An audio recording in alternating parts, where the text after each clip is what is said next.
Hello, everybody. I am here.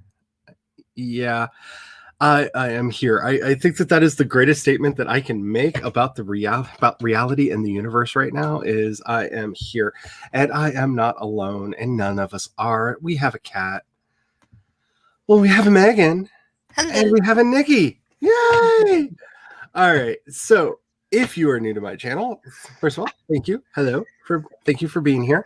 Hopefully everything is going to go well in this stream. I'm a little bit in a half panic because Wednesday there were all kinds of internet weirdnesses. I will say StreamYard finally took my money, so if it was StreamYard, maybe they will not passively aggressively attack me. I don't know what was going on. It was weird, but they did finally take my money, so there's that. But I am a little high strung today just for a lot of reasons. But I'm excited to get words done. Mainly because, one, I figured out what my spaceship looks like. Because that was really holding me back. Because, it's hard to write a story about people living on a spaceship when you don't know, shape, size. Because when I was doing all of my planning, I forgot to plan that part. But I've done it now, so yay.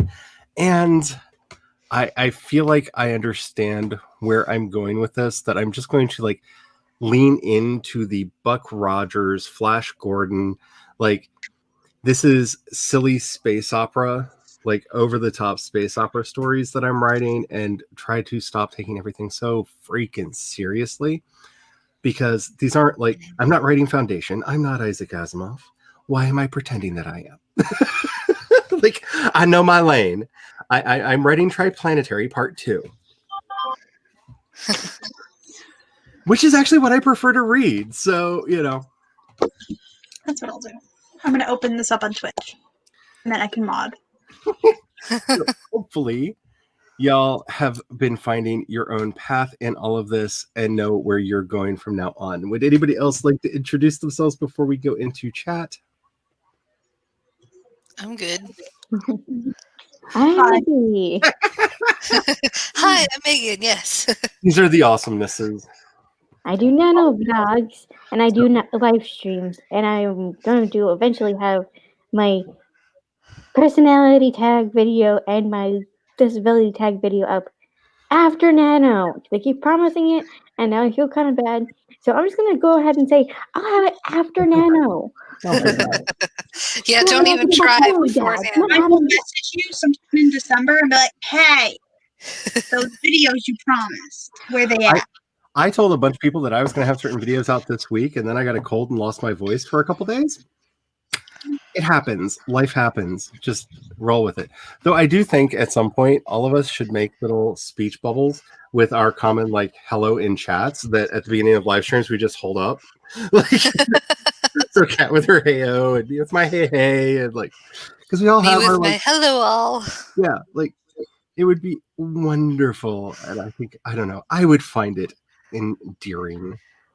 Hello, CB. CB just made the decision. You are about to start draft 4 of the story. You're winging it, and let's see, you started with the movies, then the first HP book, Harry Potter book, and then the backstory. Go for it. Have the fun. Hello, Spence. And hello, lovelies. I love that every time. Saying hello. Devin is here. It is not a stream without a Devin. Howdy. Ayana is here. How are you doing? You're still up and behind. And your chinchilla is eating the curtain. They do that, but they're cute and they're so fluffy. And Chinchillas, they're just so adorable. They're so adorable. And just so soft. Oh. Did you have to be that loud driving? Yes. We had a truck, a giant truck, go 1 mile an hour down the road the other day. And we don't know what it was doing. We don't know if it was lost. We don't know if it was having issues, but it just crept down the road. And it was one of those big 18-wheelers that was so loud. Oh, and no. It just at first we thought there was something going on, a storm on the horizon, because there was just this this rumbling far away. And it was just so slow. incoming. Like our minds didn't go to vehicle because he just crept slowly. Yeah. That's so bizarre. Just decided to do it. And I would to apologize. If anybody got a random invite from me and you're like, why did I get this? And you want to show up? I sent it to you. Have fun. I sent invites apparently to all the wrong people. So have fun with that. Hello, Doll. If you did not see it, Doll shared a thread on Twitter that I reshared on my Twitter about being a more eco-friendly writer and all of the things that actually would entail and the cost and benefit of pushing ebooks and audiobooks with the technology costs and all the different implications of the carbon footprint for each. It was a very interesting thread. And if you haven't read it, you should go check it out.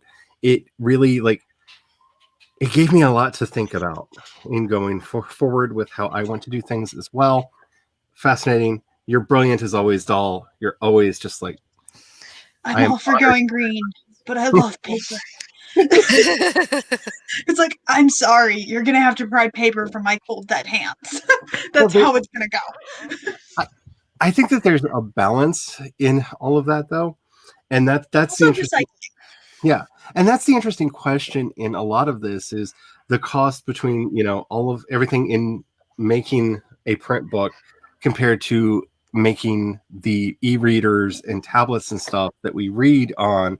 There's a lot of interesting back and forth in this. It was fascinating, and I highly recommend people check it out.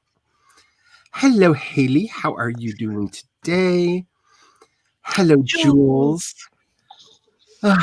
I wish I could have stayed at your thing today because I wanted to write, but I knew that writing was impossible. And then Nikki was like, hey, do you want to talk about tarot? And I was like, do I?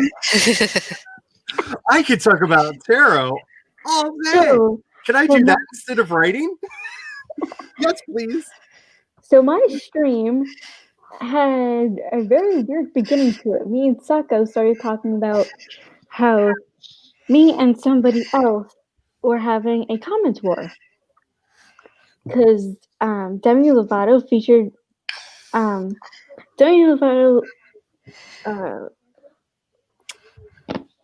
featured in a song with Jeezy. I don't know how to say his name. Yeah, Jeezy. Jazzy, whatever. And I commented on it and said I liked it. I especially like Demi's part. I just don't appreciate the fact that, or I don't like the fact that he used the N-word. So me and Sako started talking about that. And I was like, why is it cool? Why is it the new normal? All that kind of stuff. And then all of a sudden, Shirley popped in. And then we moved on to that subject. So that was fun. It was a really fun conversation. I felt that it got extremely personal. I think all of us told very personal stories, and I think a lot of good things were said by all, and I really, really enjoyed it. Mm-hmm. Ooh. Oh, what? Towards the end? There's so much anime I want to watch, but I'm at a point in my life because my eyes are getting bad. I need dubbed anime much more because it's hard for me to keep up reading subtitles. And unfortunately, that has fallen out of fashion. So a lot of anime isn't easily accessible dubbed anymore, at least not for an extremely long time. So that's becoming a bit problematic. I get, that's one of the reasons why I'm actually trying to learn Japanese, so I don't have to rely on subtitles. But until I get to that point, I need something because my poor eyes are... I wonder if there's an anime that teaches you Japanese. Amazing. If anybody knows of anything like that, please let me know. Because I miss watching a lot of anime, but a lot of the ones I've been wanting to watch lately are exclusively, the ones that I could find were exclusively just subtitled. And I have to basically, that's a thing I do on my day off, very early in the day when my eyes are fresh. By the end of the day when I'm usually watching stuff, my eyes are so tired, I can't focus on the text. And so It's just pretty pictures flashing on the screen, which some animes, that's fine. Because let's be honest, for some animes, that's all they are. But I like to get into the dialogue. Sorry. I did the very thing that I said I wasn't going to do in my stream. Say sorry for a stupid reason. That was another cool thing to talk about. I appreciate hard sci-fi. I really do. I tried writing it for a while. It is not my thing. It is not my thing. I wish, but I'm not that person. What does that mean? Hard sci-fi. Hard science fiction means you take nothing that happens in the story is outside of the realm of what is scientifically possible.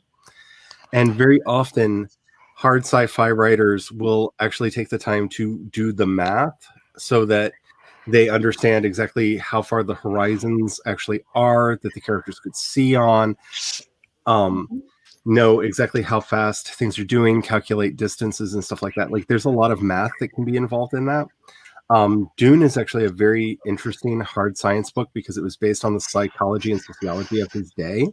Mm-hmm. And everything that is presented in that book is basically what if Timothy Leary was right? It's basically what the Dune books are. What if there are certain things that you can ingest that do open your mind to other levels of consciousness and all of that, and playing around with those ideas. Foundation, which is one of the stories that I cited, he actually created a science that takes into effect statistics and psychology to predict the future, and actually spends most of the books talking about human psychology and the wisdom and ignorance of groups. Very interesting books. I do enjoy reading them. I do not enjoy writing them. So, like, the show that Morgan Freeman does, like, about space. Kind of. I know that's a TV show. We're talking about stories, but I know that's a TV show. But it's kind of the difference between Star Wars and Star Trek: The Next Generation. Star Trek: The Next Generation is, for the most part, a hard sci-fi show in that they actually had NASA consultants that they paid to help them with the math and whatnot. Like, there actually are theoretical papers that go along with almost every episode of that series. Wow. And what's possible and probable. Whereas Star Wars is basically a fantasy story set in space. Like The Force. Yeah. And I'm much more of a fantasy writer, but I like starships. So I like dragons on my starship. I just saw CB's comment, math, yuck. And I had to laugh because I agree. Math, yuck, yeah. Not my topic. Ironically, I used to be incredible at math because in kindergarten I was doing my older sister's homework in math. I used to be very good at math, but I had no idea what I was doing. I just knew that somehow I was getting the right answers. Yeah. And so, like, other than that, I had no idea what I was doing. My sister would have passed had she actually turned it in. Like, I was doing her math homework so well, she would have had 100% in the class, not accounting for any tests she would have had to take. Oh my goodness. I actually enjoy math. The thing that I really didn't enjoy was the debates I got in with my readers where I basically had to show my homework, which was very much a thing when I was writing hard sci-fi. And maybe things have cooled down now. I don't know. But so when I was little, everybody in the house,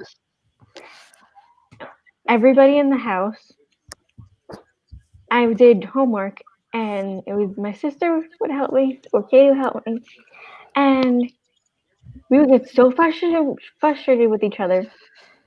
And then my brother would sit down with me and say, all right, take a deep breath, wipe the tears, because sometimes I would end up crying, wipe the tears, take a deep breath, take a drink of water, it's going to be okay. I'll sit down with you and I'll do it with you.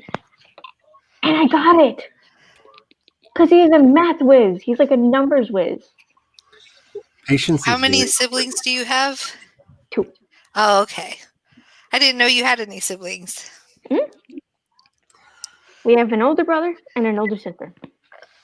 Nice. I hope everything's going well with you, Edward. I have not seen you around that much, and I'm assuming you're just busy with life and probably school and everything. I just hope everything's going well, especially in this day and age. Really hope everything's going well. I have no proper recording voice at the moment. Aww. No. Hello, Mr. P. How are you doing? I'm an artist, so I think about paper a lot. Yeah. And paper is really, really beautiful alternative. It's very true. Recycled printer paper. Yep. It's an interesting discussion for us to be having. And thank you, Jules, for sharing Doll's Thread. It was a really interesting thing that, like, I woke up to that this morning and it, like, really made me think about a lot of stuff. And that's awesome. Hemp can also be used to make fuel. Yep. So, like, you can use every aspect of a hemp plant, and it can be used in so many ways. That's why, like, we should be, like, mass producing it, in all honesty. And it also has a quick turnaround. Yep. And the other really nice thing about hemp is hemp could be used to clean the environment, because hemp will pull a lot of the heavy metals and a lot of the things that we have put in the ground that pollute it out and lock it into the fibers, so that when we can use it to clean the land and then figure out what to do with it from that point on, but we can actually use it to purify the land. Which, by the way, is a very important thing to know. If you take any CBD products or hemp products, make sure that they have been lab tested for heavy metals, because people have gotten sick and poisoned because they didn't know that. Most reputable products are independently lab tested and will have a batch number that you can go to the lab to check to make sure that they have been tested and are safe to use. Good to know. It's rare that something like that happens, but a little while back, But better safe than sorry. Definitely with heavy metals. A VA ordered CBD products from a disreputable source that they didn't realize was a disreputable source, and a lot of veterans got sick and got severe liver damage from it. And it's one of those things. Just make sure every product that you get should have a lab listed on it, and it should have a batch number that allows you to look up and make sure that what you're using is safe. Because and it's not as important with paper, because the process of turning it into paper and stuff like that actually leaches a lot of that out. It's more like any of the consumables that are made that you have to worry about. But I just feel like that's the one, like, the awesome thing about it, and the one thing to, like, the one caveat, yeah. Make sure you're keeping yourself safe, because we have done everything that we can. We're transitioning our restaurant as best as we can. It's a lot of things to think about. I fall down that rabbit hole way too often myself, Stevie. I don't. I should, but I don't. Well, that's the problem. What y'all don't know is right on the other side, right there, is a television. So if I'm not careful and I don't just have, like, some, like, playlist playing over there, because it also works with my, like, stereo in here, sometimes I can just get lost in, like, things I shouldn't be watching while I'm trying to work. Like, especially when, like, news things are happening, I will often have the news on mute over there, just to, keep it thicker, so I know what's going on, which is bad. I shouldn't do that. I should not do that. Hello, BH. How are you doing? I'm going to kind of speed through just a little bit. No offense to anybody that is here. I just want to make sure I said hi so we can get started, because I actually want to get started. And Yaza is here. Hello. Hello. There we go. Finally, a break from school starts on Sunday. Woo. Woohoo! Hooray! Hooray! Alrighty. So I may do a deep breathing exercise in a little bit. I'm just not feeling that that's the appropriate thing to do. And after being on Nikki's stream today and talking about listening to your intuition and listening to your gut as much as we did on that stream, I'm going to go with that. But I did want to pull a card. This is a card from my personal Oracle deck. This is a deck of cards that I made because as part of the tradition, the cards are named, and you should find images that mean something to you and make your own deck. That's actually part of the process of using this. Is don't buy one, make one. So I made this deck, and these are things that mean a lot to me. And I wanted to pull a card for us for today, and if there could be a more appropriate thing, I do not know. So this is the card of there are 5 I am statements that are included on the cards, and this is I am the Good Shepherd, but it is the Good Shepherd on the path of creativity, which is, guess what we are all doing right now. We are shepherding our words into being and taking care of them. But remember, the main point of the story of the Good Shepherd is finding the one that went astray. The Good Shepherd lays down his life for his sheep and is the one who goes and finds the one that went astray. So if a character maybe got lost in your story, maybe a plot line got lost, or my whole story. Today, at least right now, we are to walk the path of creativity for the Good Shepherd. And I really thought that image really worked for me for this. Where we see the 4 elements. That's each one represents one of the 4 elements in making kind of the position of somebody meditating. That's what I thought when I made it. But I really like that. I think that means a lot to me as far as where I'm at in my story right now. I hope that means something for you going forward. I'm really excited to get some words. Ooh, I see MM is here. Hello. Hello. Oh, that's a good word count. Also, apparently, hashtag no words left behind. No words left behind. And Chandra is here. Hello. How are you doing today? And why is the fall show 12 weeks straight? I don't to torture you. That's about it. That's all I've got. No, my semester is 15 weeks. Oh my goodness.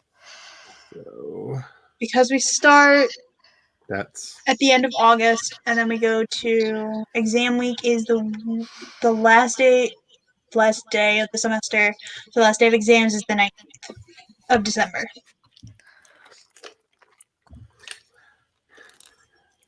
And for some reason, my phone keeps wanting to open my bank account because I've been checking it obsessively. So I'm glad I didn't just like open it and like flash it at the screen. But would you tell somebody, hey, here's my card number, take my money? And they're like, you owe me money. And you keep saying, but I told you, take it. And they're like, but you owe me money. And like, isn't that half goes on for like a week? You just keep like checking your account, like, did you take it? Or are you just being a jerk? What's going on here? Like, are you waiting for somebody to put money in? Yeah. Here's my money. You said it was going to be in there on this date. Where is it? But the nice thing is, I was able to scrounge up enough. I'm going annual for all of these, so I don't have to worry for a year. Because, oh my goodness. Alrighty, I was thinking 15 minutes to start off with, if that's all right with everybody. Works for me. And just as we're about to start, I see a Bonnie. Hello, Bonnie. I hope today's a bit more relaxing than yesterday was. I know you've been on the jury duty roster. I don't know if you've been called for anything, but jury duty. You've been having to show up every day for it, just in case. It's one of them. So, I'm glad I got out of that. My freshman year of college. I've never had to do it. Not that this is like an excuse or anything, but I have found that being a clergyman, which is like actually what I am, is the easiest way to get out of jury duty, because you show up and they're like, what do you do for a living? And I just tell them honestly, like, I am a preacher for this religious group. And they're like, oh, bye. Like, certain assumptions get filled in on your behalf that you don't have to either confirm or deny because they don't ask you about it. And then no duty for you. No job for you. Ooh, you're finally done with the trial today. Awesome. Ooh, and sneaking in, There's an Ooh. Hello, Eva. Things are doing well. And we are going to listen to Maggie and Sprint. Okay. Sprint. So we're going to do 15 minutes. Please, please, please. I cannot stress this enough. Save your work. I lost a bunch of work the other day because I'm an idiot and I didn't save. I thought I saved, but I didn't save. Just don't feed the gremlins. I fed them on your behalf. 2, make sure you're hydrating. I think a lot of where I've been feeling bad the last couple days is that because of all of the allergies, I have not been hydrating enough to make up for the loss of fluids from all of the blowing of my nose. Because that's a lot of fluid leaving me. And the more water I drink, the better I feel. So make sure you're hydrating. Because I say it all the time, but even I am bad at it. And we are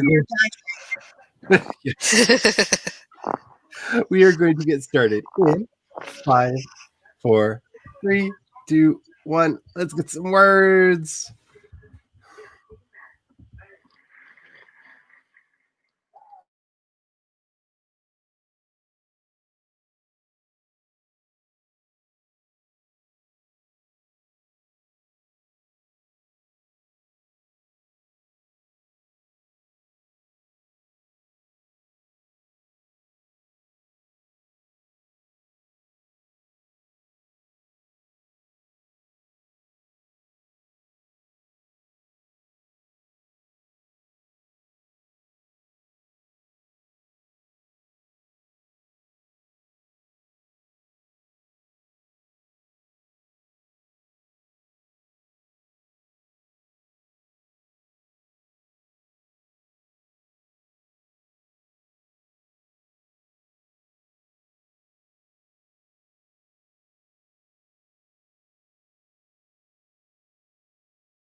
beep, beep, beep, beep, beep, beep.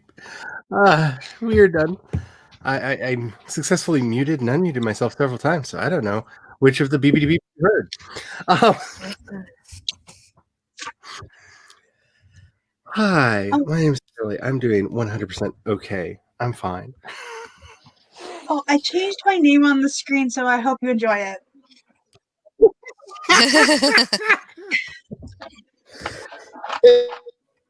Oh, yes, you cleared more crap out of my lungs. So, yes, very good. The healing power of laughter. So I actually got some writing done. I am very excited. I'm on to the next beat in the first chapter. I am now introducing the ship's AI, who I am still debating over the name. I've got like 20 names on a list, and I might just either roll a dice or like throw it on the ground and see which one the dog bites. I don't know. That's interesting. I have a lot of names that I like, but I none of them like speak to me like you're the one. But I am excited to actually be writing again, and I got my tea started, and I got more water because hydrate. I ate leftovers. I ate the leftover sandwich on a giant Hawaiian roll. I wish we were smart enough to make things with leftovers. That was the plan, and then we didn't do any of that.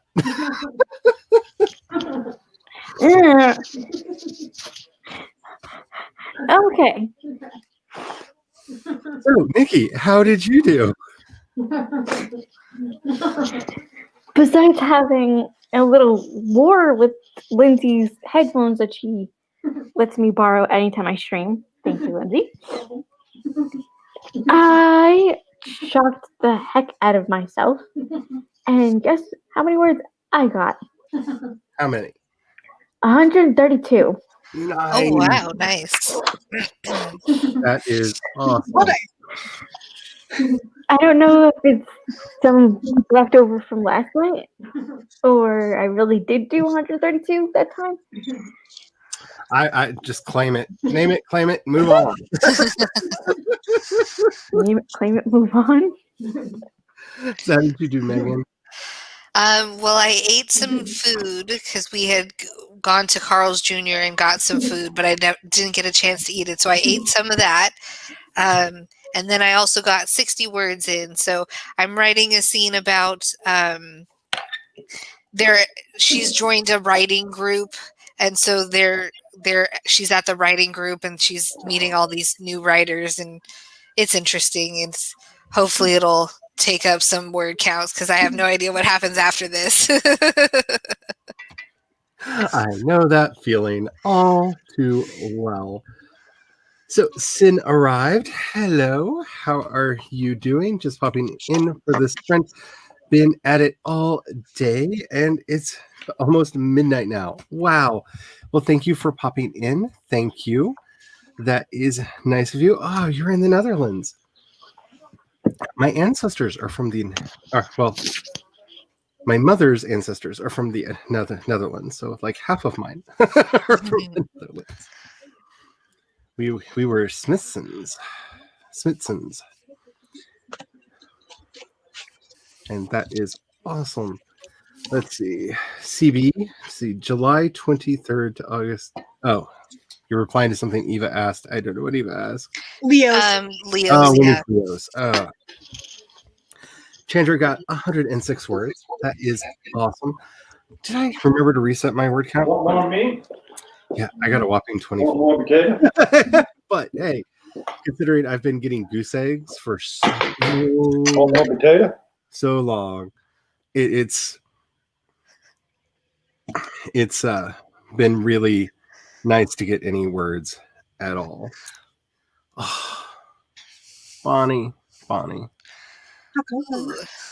See, now I'm like questioning all my life decisions because I just made a tea and I was gonna go grab it at the beginning of the next sprint, and I'm like, tea can go in the fridge and I can have that anytime. No, I'm gonna have tea. I'm gonna have the tea. I'm gonna resist. The cocoa will be my reward for after the stream. Yeah.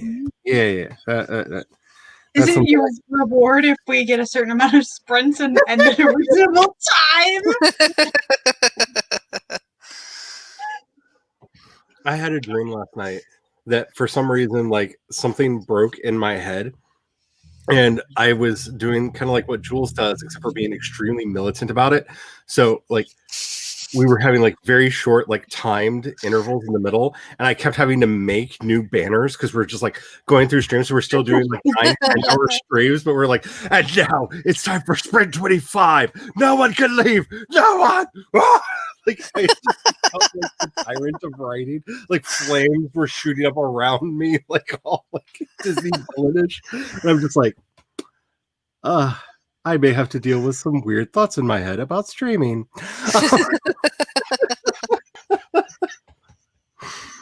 It's one of the more interesting dreams I've had of late. I'm just saying.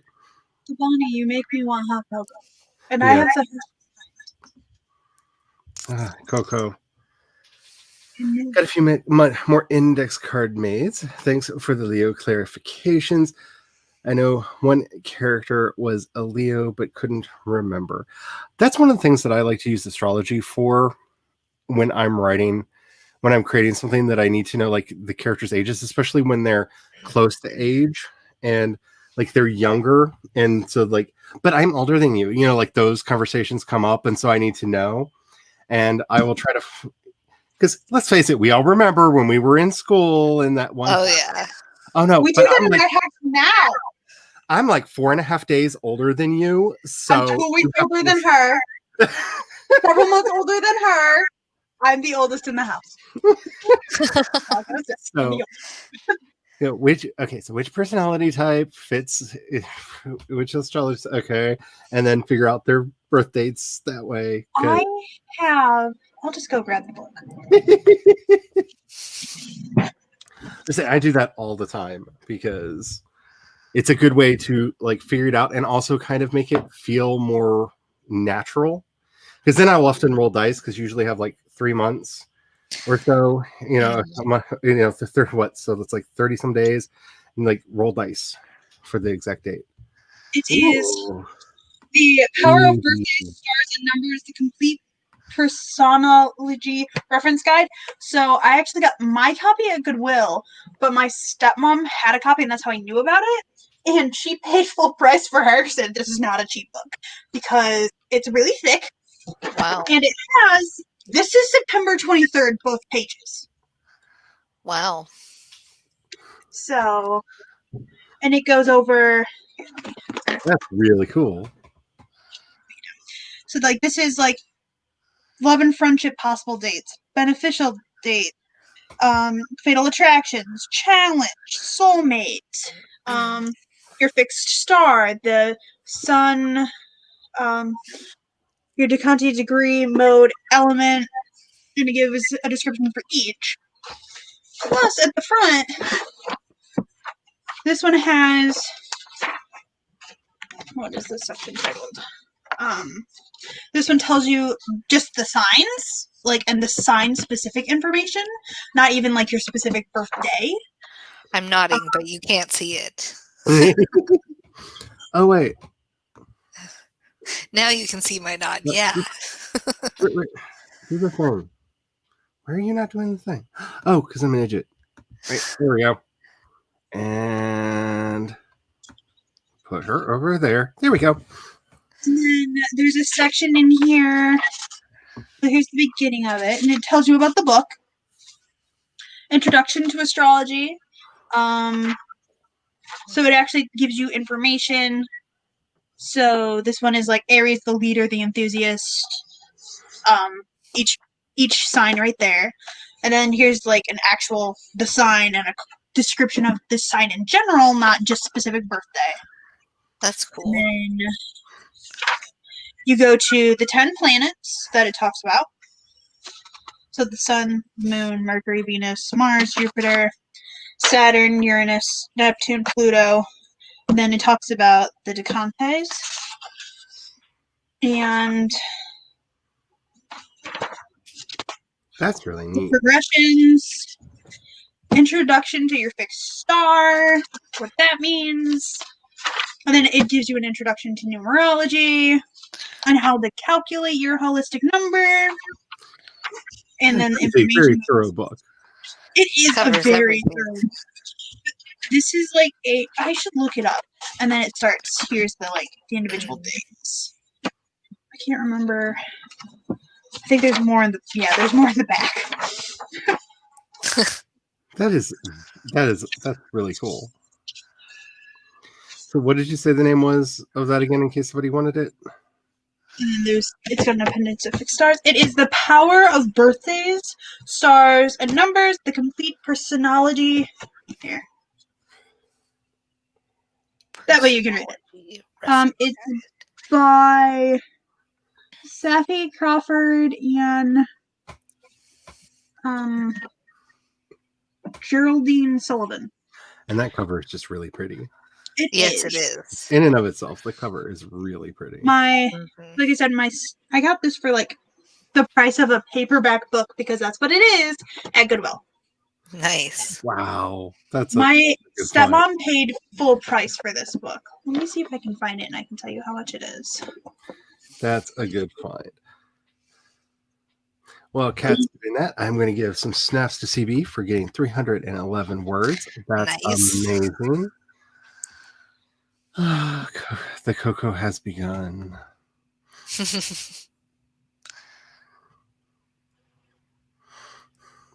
Okay, so it's I don't know.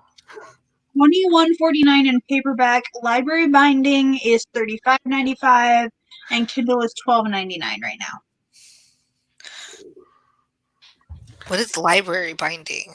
What does that mean? I think that's the thicker, harder binding, like more like a textbook binding. Oh, So that okay. it lasts longer. I think that's what that means. I wish Glory was here because Glory would know 100% what that is. So, Glory, why aren't you here to answer our question? why are you not here for all the library questions, Glory? I watched later down in chat. She's like, I'm here. Rah, rah, rah. Yes! That's right. I literally scrolled down because I'm like, wait a minute. Oh, if I posted the Like link. she's hiding, like she's been waiting to come into on screen. And she's been backstage the whole time. Yes, I've done that to people because it hides people down under the controls. does. I don't see them. Hello, Nina. How are you doing today? Jumping between documents and world build document to record names of 3 side characters. Yeah. So many names. Because the AI is attached to the ship, I thought of having her just call it either Salty or Titan, or just call it Salt or something, because I love the name of the ship is the Salty Titan. Because that's the kind of fiction I write. If you're looking for a non-binary hero running around in a starship called the Salty Titan, yeah, I'm writing the book for you. But I want to give them a separate name, and so I thought about using the name Thusia, which is an actual Titan's name. It's the Titan of Sacrifice, and just having her call the AI Sia, because I really like that. But then again, I'm kind of mad at Sia right now. Yeah. Wait, So- what did she do? Raza just said that the book is $70 there. 70? Yikes. I still won't pay the actual full price. Like, it's cheaper on Amazon right now than it was when she paid for it. Because she bought it when it came out. She decided to pick a fight with the autistic community because apparently she's making like a music movie thingy, and one of the characters in it is autistic, and she didn't even audition any autistic people for the role. Oh, that's And somebody terrible. pointed that out, and then like she did the worst thing possible when somebody like points out a possible mistake that she Oh, made, she and kind of doubled lost her down. temper and doubled down, and it's just like, oh honey, not a good look. No. Like I understand how that might have been like something you didn't think about, or like because I could see how that could be a mea culpa, like, oh, I didn't even think about like specifically doing a call for or something like that, because I could see how you could make a mistake like that, but like just at least she's not as bad as that girl from The Mandalorian that they still won't fire, who's just like, no, I just don't think trans people exist. But yeah, roll my eyes at that. So, I'm back. Sorry for like the Potato. loud noises over here. The loud it's all noises good. over here. It's all good. Let's see, where are we? Everybody's saying hello to everybody else. We had pork, mashed sweet potatoes, Ooh, and I love mashed sweet potatoes. I love sweet potatoes in general. Yeah, you beat me to it. I was just about. I'm not a pork person, but that pork is pretty good. You know, I really think that one of the things I might start doing with my Twitch stream is doing knitting streams, so I get back into knitting. Just like knit and chat. Oh yeah, because I love to knit. Except it's a little warm here to knit, but when it cools off. Depends on the with the yarn you're using. Mm-hmm. Because, yeah, I have warm yarn. Because I've been really wanting to get back into knitting again, and one, I don't want to feel like I'm taking something away from Cachet because Cachet does that on YouTube. And two, I don't really feel like that fits with like the YouTube channel that I'm doing. And the Twitch thing that I'm going to do is like, hi, my name's Charlie. I'm going to do whatever I feel like doing. Hi, want to join right now? Let's go. That's going to be my brand on Twitch. So like, if I feel like playing a game, come on, play a game with me, or whatever. Because I don't know. That sounds like a halfway not bad thing to do. I don't know. Once you get to one of the certain levels in Twitch, you can do the thing where you show somebody else's Twitch live stream at the same time as yours, like screen sharing. Yeah. So you could be like playing the same game or something with someone else, and it'd be like, that would be kind of nifty. There's so many fun things that you can do over there, and I kind of just I'm playing with it. So tomorrow, I will say, for anybody who wants to follow me, I'm at twitch.tv/CE Dorset. Tomorrow, I will be recording, unless I don't feel good. But I think I'm on the other side of this. I think it's just leftover tiredness. Tomorrow, I will be at least recording my podcast live over on Twitch, and I really like doing back with the audience and stuff. I haven't done that for a long time. I think that might be a fun thing to do. So that sounds fun. Yeah, sometimes allergy problems completely drain you because you get so stuffed up in your nose, and then you get stuffed up all right here in your sinuses, which makes your eyes all feel like you're so tired, and then your face starts to hurt. That's what happens to me. My whole face starts to hurt eventually. And it's the like way I'm feeling today, allergy pill in a pain pill, not a pain pill, but like a Tylenol. Mm-hmm. The way I'm feeling right now, the hubby and I refer to it as squozen. I feel like somebody just like wrung me out like a rag. Ooh. And there's like nothing, like I have nothing left. Like I just have no energy. And the worst part of this is like, I know myself that if I were to like call off the stream and not try to write today, I would just be sitting here going, am I sick? Am I dying? What? Like I would have just like all kinds of bad rumination and ideation because that's how my brain works. And I just have to like push through this feeling, or I go to a dark place because that's my natural default state and I don't like it. But that's just how I feel like right now. I just feel squozen, like somebody just wrung me out, and that looks heavy. And I couldn't sleep right now if I wanted to, no matter how tired I am. Like I just couldn't. I know because I actually tried this morning to take a nap, and hey, I've been having dry stuff up my nose that it's like bloody and yeah. But and I can't figure out why. I'm also in the bad place right now because I just took my allergy medicine, so I can feel like I can like feel the effectiveness as it's like zeroing in on my face. Because it's like, it's working. I felt it up to here earlier, and now all the bad stuff's about right here now. Like, well, at least it's working. Yeah, I feel like I have a brain slug on the top of my head. Ugh, don't like it. Don't like it. No, I don't like it. Just one little bit.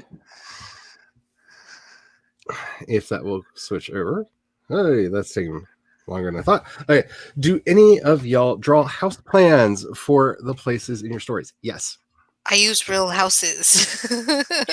I have done that. Actually, I have a book that I got at Goodwill. I get a lot of book. I work at Goodwill, so I got a lot of things from Goodwill. It is actually a Lowe's book of house plans. That's awesome. It's like this thick. But I actually bought it for Sims.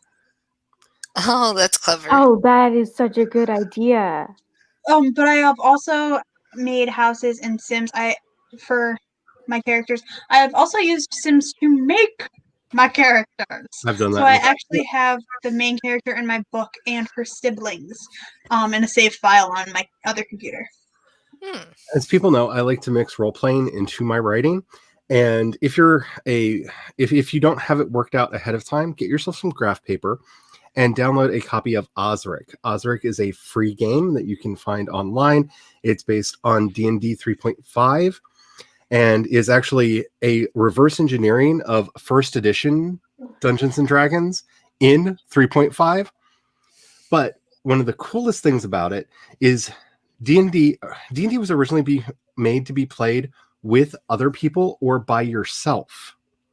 And that by yourself part, they took out of the game later on.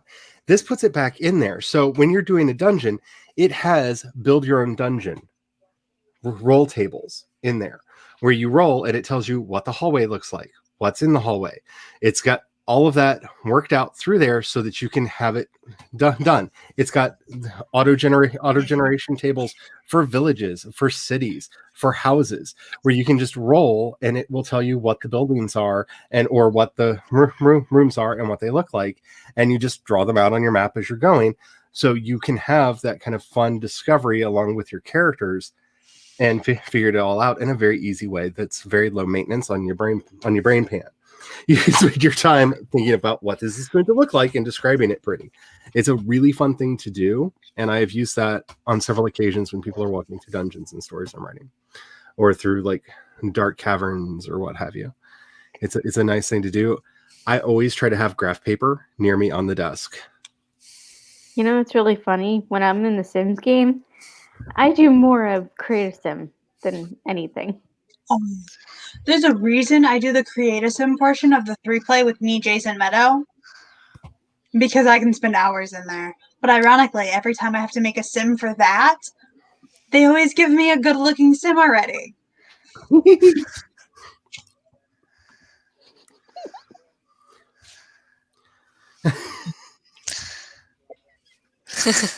Kind of.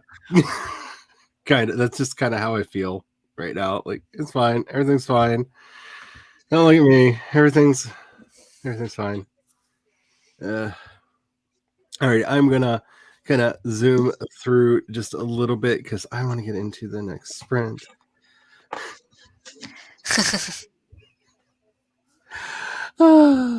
See, I didn't understand that my sisters weren't twins for the longest time because my parents have his, hers, and ours children. That because she had a kid from a previous marriage, he had 2 kids from a previous marriage, and my sisters were born the same year, and their birthdays are a month apart, and so they're like virtually the same age. And so I did not understand for the longest time that my sisters weren't twins, because it took me a while to figure out that, like, oh, different mother. I remember distinctly, not about my sisters, but about like my grandparents, that I remember the moment I was like, wait a minute, he can't be my biological grandfather. We don't have the same name. He doesn't have the same name as Grandpa. He doesn't have the same name as my dad or me. So how is he my grandfather? That is the thought process I went through as a child. So I started doing genealogy on my family and found out about my secret grandfather and secret grandmother, because on one side of my family, both my grandfather and my grandmother had my grandfather had a spouse prior to my grandmother that I did not know about. And my grandmother had a spouse between my grandfather and Grandpa Jake. Like there was a secret grandpa in the middle there too.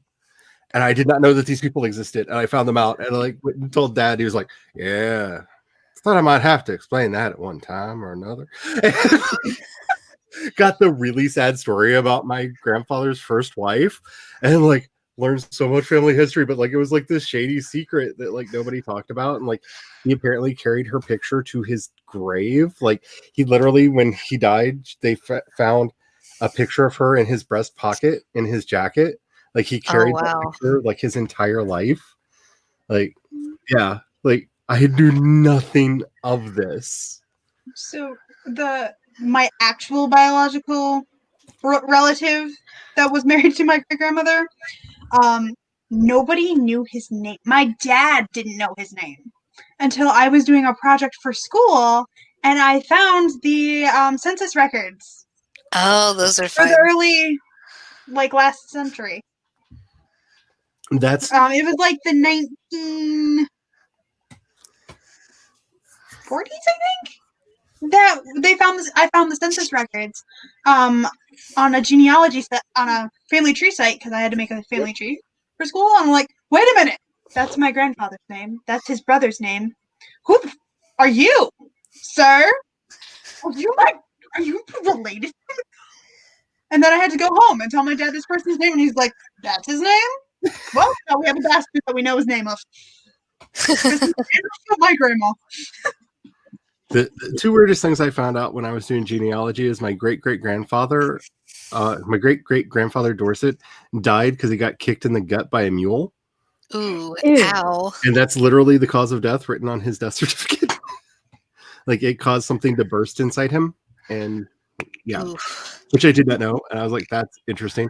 And I also found all the arrest records for my great-great-grandfather on the other side who had a penchant for murdering his wives.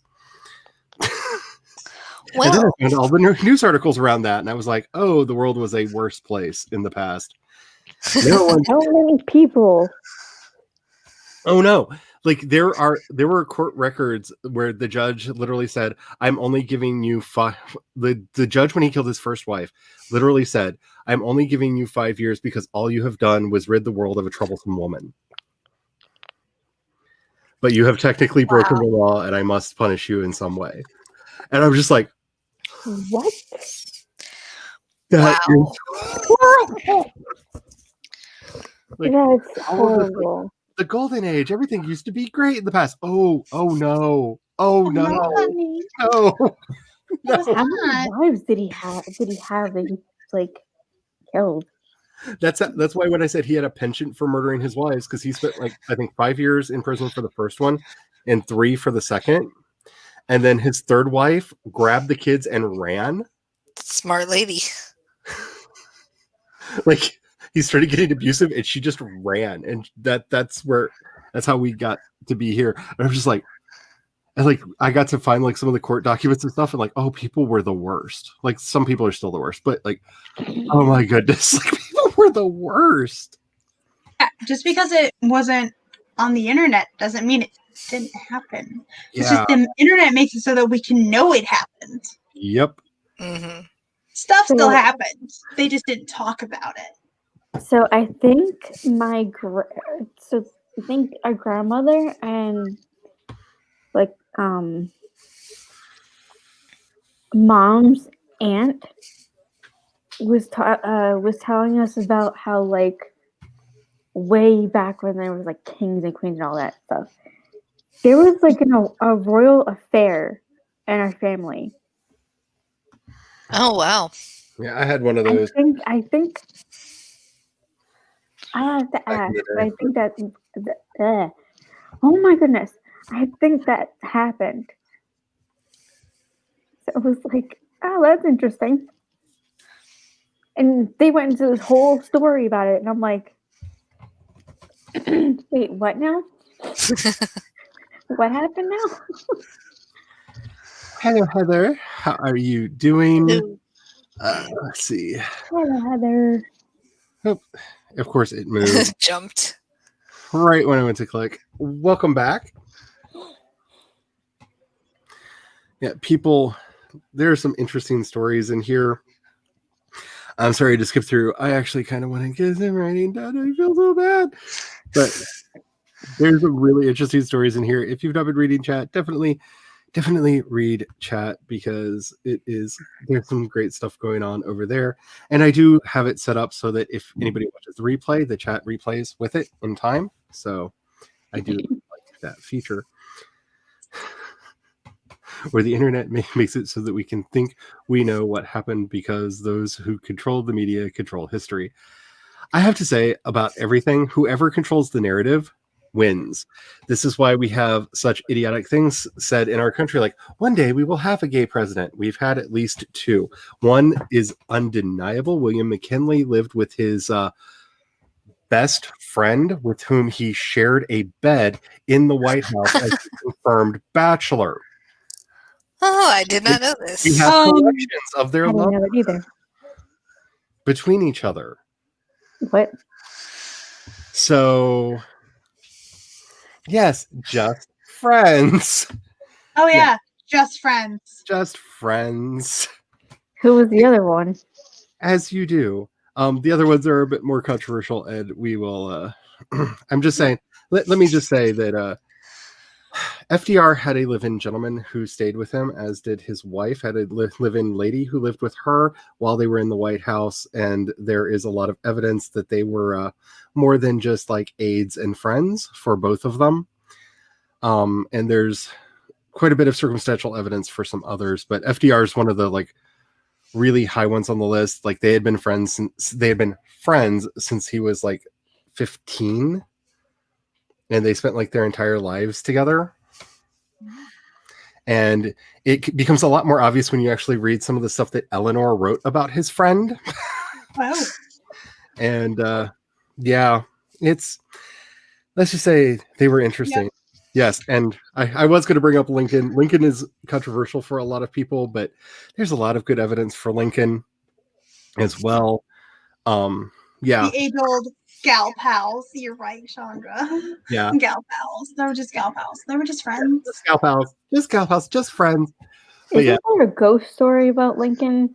How like he saw his doppelganger in the mirror or something, and like something about his death. I don't know how it goes, but there's some story that's been going around. I wonder if it's true that he saw his doppelganger in the mirror, and soon after he died.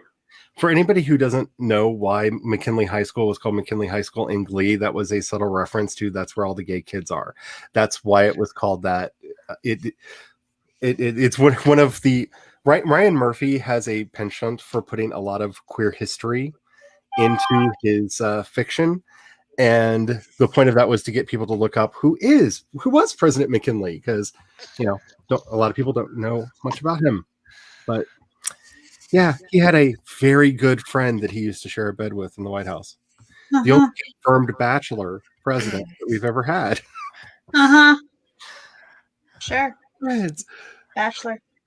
Which, if you want more just friend stories, I highly recommend that you go check out the r/Sappho and her friend over on Reddit. They have a lot of very fun pictures from history of pictures of people being friendly with each other in the past. And then like excerpts from like historical historians desperately trying to run through hoops as to whether or not they're just good friends. Right. My personal favorite article that I saw in there is was Sappho a man? Because honestly, could a woman write so tenderly about the love for another woman? And I'm just like, what? Like, both the words sapphic and lesbian come from her. Anywho, she's literally from Lesbos. Yeah. But it's a fun subreddit of like, oh, look at all the fun hoops. Alexander's best friend died, and he wept for 3 days, killed the entire army that didn't come to his friend's safety, built a pyre and the largest tomb to that date in honor of that person, and almost lost the war because of his grief. they were very good friends. Wow. Close friendship there. Like, I've had friends die, and I felt very bad about it, but I don't think I would turn my entire empire around. Like I love my friends, don't get me wrong, but this is in the middle of his war with Persia. Like, stopping like everything to be like, no, we are building one of the greatest mausoleums in history to memorialize my friend.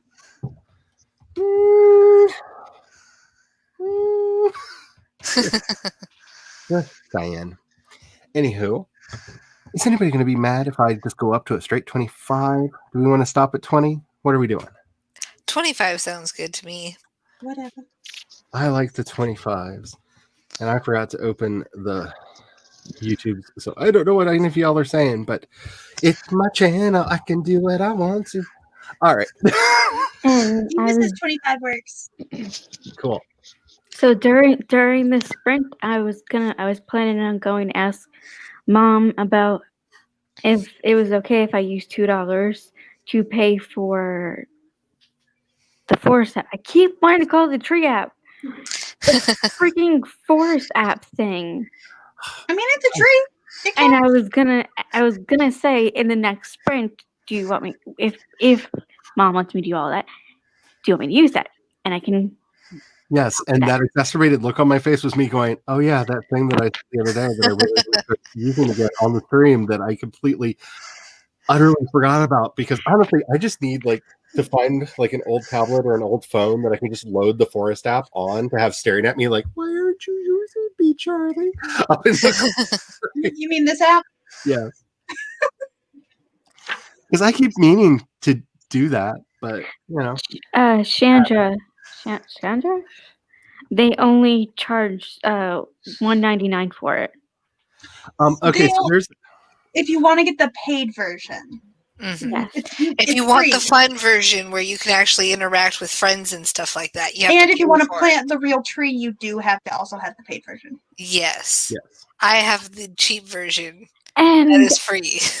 And I also realized it's not a monthly payment. You just pay once. Yeah, it's a one-time thing.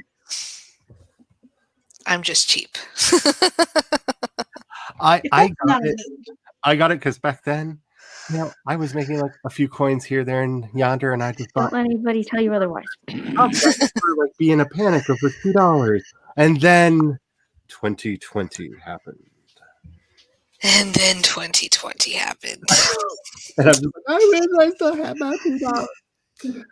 Anywho, we are going to get started in just a minute, but before we do, remember to save your documents, please. Please do not feed the gremlins. They have been fed enough. They have taken so much from us. Do not give them any more. Save your work. Back it up. Do everything in your power. Back it up. And especially if you're using Google Docs, because I don't think anybody on my stream lost anything when Google went down the other day. But I do know some people that there were errors in their documents that they had to go back and fix. Because when it went offline, when it came back online, it did a version mismatch between the two. Some stuff. So, maybe back it up.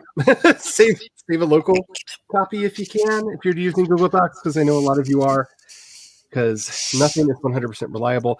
I don't know who I remember seeing say it earlier. I think it was Wordfall said that they've been having problems with Scrivener lately crashing. I have not been having that problem, but if you're using Scrivener, also maybe hit Control S because you get out of habit because it generally auto saves with most character types. Mm-hmm. If you have it set to do that, if you do. But maybe hit that. Is that the save short key, whatever you call it? Yeah. Unless you're on Windows, then it's Control S. On a Mac, it's Command S. That's the quick key for saving. Just every now and then, just be safe. Thank you for telling me that. That's a cool thing. Thanks. Yeah, it's very handy. Don't highly recommend looking up the shortcut keys. Yes, especially in Script. Oh, And for anybody using Scrivener on a Mac, they finally put in the ability to turn one of the files in this binder into a separator, so that it will actually mark off, so that you can easily see what's before and after, so that you can use it as a spacer. You put a blank file in as a spacer. That's actually like one of the settings when you right click anything. It can be a folder or a file over in the binder. And I would just like them to give me 3 for Windows. That'd be great.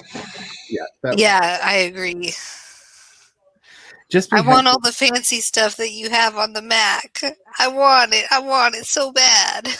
I feel your pain, because somebody who relied on Story Expert to do a lot of my storytelling for years, right after I bought the most recent version 4.0, they decided they weren't going to update. They were going to skip an OS for Mac and rebuild it from the ground up, and they would not refund my money, because that guarantee that I will get the new version when it comes out should be good enough for me.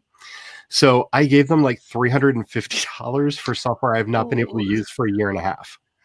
Oh no. That is terrible. So hopefully you actually give me that free software you promised. I'd be getting on that. Because I used it for years, and it was worth the money, because like I got many books out of it and like made my money back off of it, right? Like worth spending the money on. Until they did that. So hopefully they keep their word. And in contrast to the people at Save the Cat, who I started using after that, they did that. The Save the Cat app worked really good. I was actually paying for the pro level because it syncs between your phone and the desktop and all the good stuff. I loved it until this year happened. And as we all know, 2020 is a train wreck.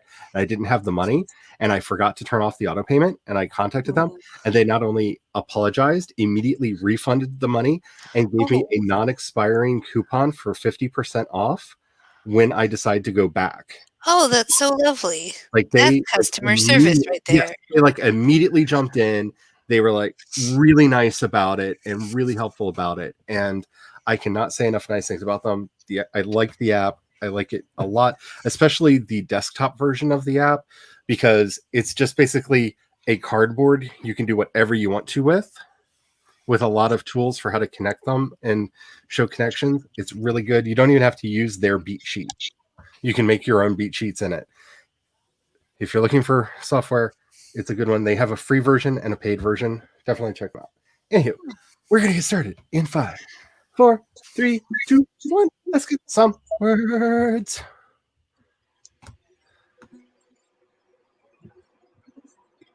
I'll make Chandra, I put a forest code in there. I'll make it for 20 minutes though.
Beepity beep, beepity beep, beepity beep, beepity beep.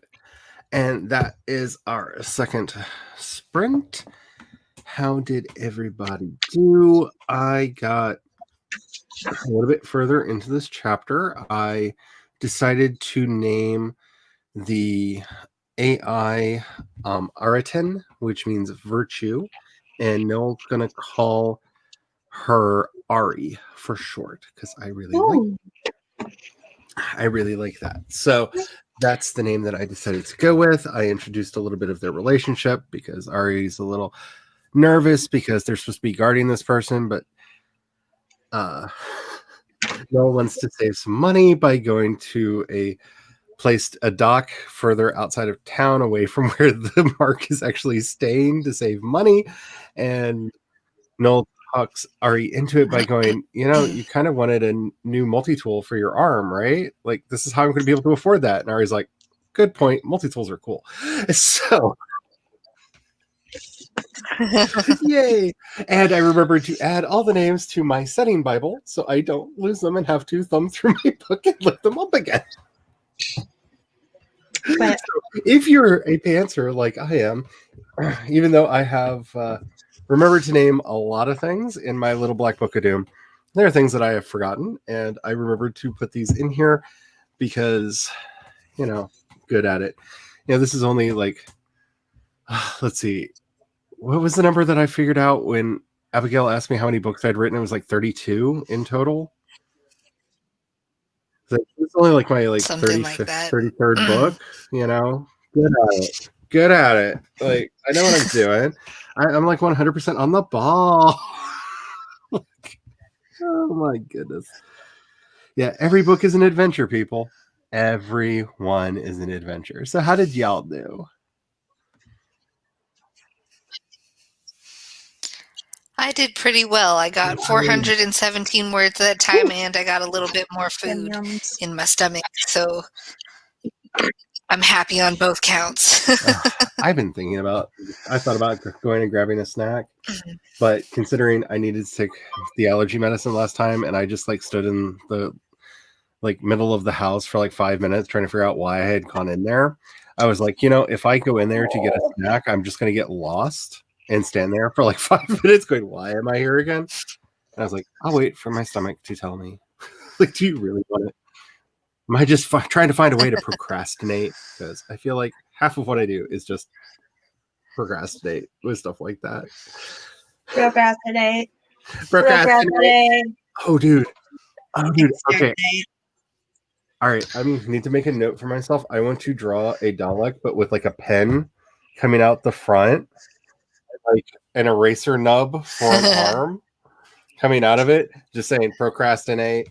That I kind of want to make that now. Because yes, that would be fun to actually make it. Ooh, this might be a crafting project. Because use one of these old pens, have that sticking out for the nose, and ooh, this might actually be a crafting project. Woo!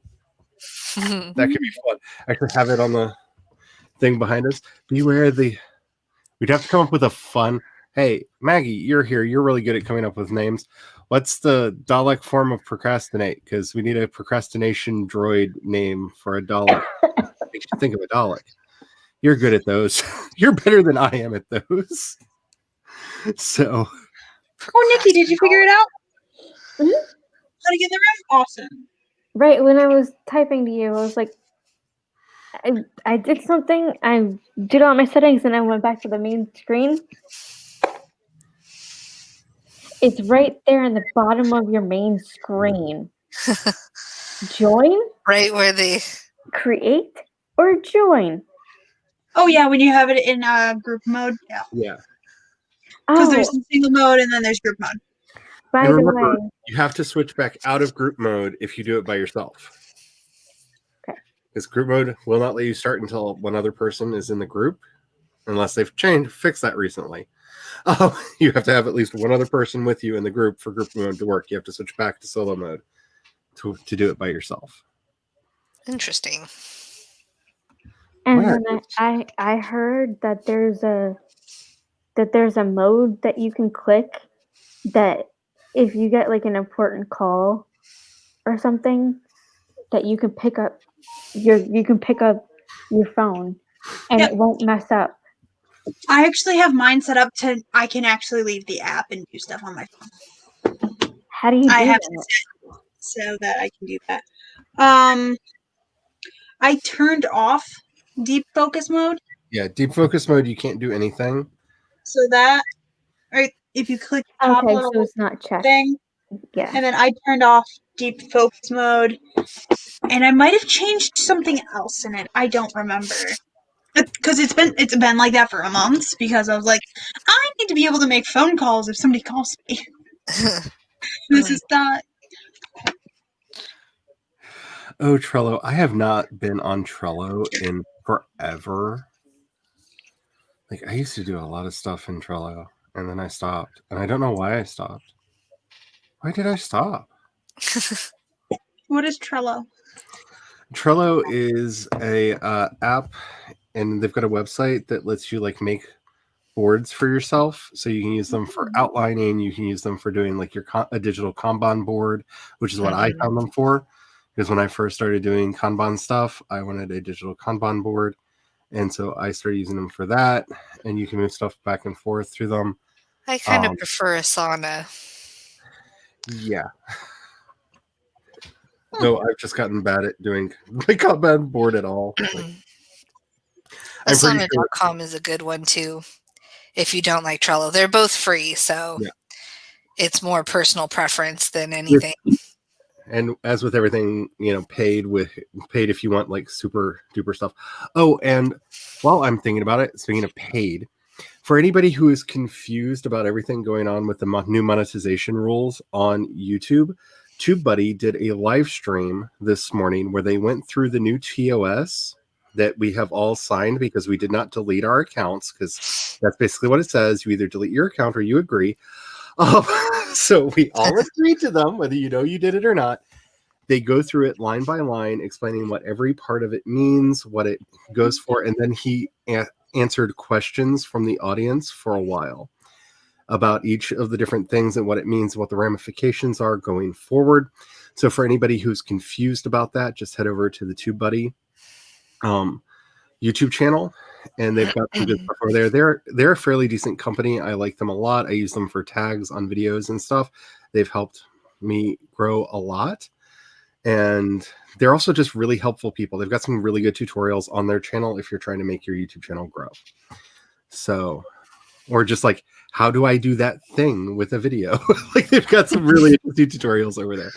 But I thought that was really handy, because I know I kind of went off last night about that, because I'm still kind of mad about that you can't specifically say no ads on certain videos, because like I don't like especially like that BLM video I did. I don't want ads on that. I don't want anybody making money on that's not for money. Like I've thought about I got so mad I almost privated it last night, because I just like that wasn't made for money. Like that wasn't the point or purpose. And even though I don't see any of the money, like if they're not going to respect our wishes, I don't know. I have a lot of feels. See the live stream with Heather last night, because we aired a lot of our grievances about that last night on the stream, but because somebody asked in chat. But yeah, if you want more information about that, check out the TubeBuddy live earlier today.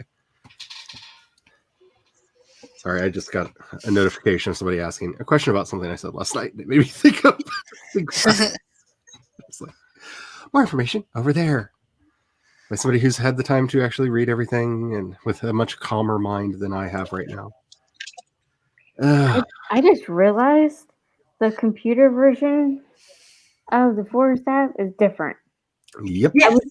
I was trying to log in. I was able to log in, but you can't go to the chat or not to, the group thingy on your computer.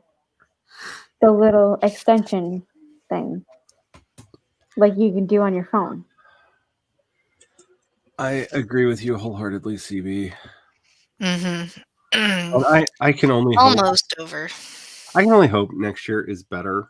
Like, trust me, as a founding member of the Psychic Writers Guild of the Apocalypse, I can honestly imagine a lot of ways it could get worse, and may have written stories thereby, but it's got to be better, right? Like, it's gotta, like, the coup in Michigan is going to fail. The attempted coup in Pennsylvania is going to fail, right? Right? Like, we are still a democracy, right? Yep. Did you see the thing about how they had the people who wanted to try to kidnap the governor had a plan B and what the plan B was? No, I didn't see that. I don't think I did. I might have. Would you like to know? Yeah, sure.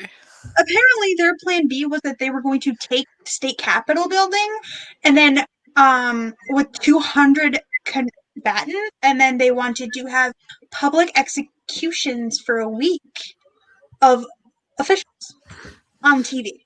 Oh wow, that's an interesting plan B. And then sane, rational actors.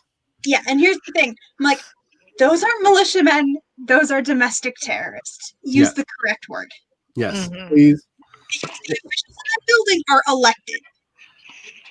If we could please just start using real words for things, like terrorist would be nice for a lot of these people. Can we call what's going on a coup? Because this is a coup. Yeah.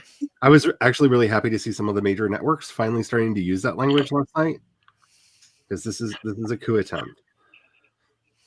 Yeah, and then there's some officials headed to DC. Yeah. Michigan to talk to Trump. Yeah. Hopefully their conversations go nowhere. Wow, that is an upside. Yay. Someone has something good going for them. Woo! 2020. Woohoo! Like, I feel like that's what we need to do. As long as someone has a good year. I feel like one of the videos I want to make for the end of the year is just like have everybody, like, if you had anything good at all happen to you this year, instead of doing like the in memoriams that always happen at the end of the year, where like here's all the people we lost, like here's the few good things that actually happened. Like, here they are. We found a few. Because I am just like, I can't. Other than the fact that my brother almost became a state senator by accident. Okay, so he was out at a bar drinking with a guy who was like, and they were talking politics, and he was like, "You seem like the kind of guy who should run for state office." And he was like, "Yeah, sure, that sounds fine." And like the next night, they were drinking, and he like thought he was giving him his phone number or something, but he like actually signed the like thing to run. And it was like, okay, that's fine. And then they like started like calling him with like, you know how you're polling like in the 40s right now, right? And he's like, I'm what? What are you talking about? He didn't do anything to actually try to run, because like he like one thought it was a joke, and then when he found out it was real, was like, I what? I'm what now? And he's still like, he lost by like 8 points. Oh wow. Like he came within like 8% of winning and did like absolutely nothing. So with the exception that my brother almost accidentally became a state senator, which I don't know if that's a net positive or negative for the state. I really don't know. But so like, well, okay then. If you've ever thought about running for local office and you're like, that seems impossible, just remember, my brother almost won state senate and didn't even try. Nor did he know. So many people were so fed up with the options that they had that they just went, I don't know, there's another name here, that one. So there's that. Maggie, I don't know if that's a code. The 13DA1. I don't know if that was. Ooh. Oh, it's For do the not think above it. yeah, it's for the our Dalek. So it would be what Jedi, the Jedi, I believe is how that's pronounced. Excuse my Mandarin; it is horrible, especially when I see like the Anglicization of Mandarin. But I believe when it's spelled like that, it's pronounced Jedi.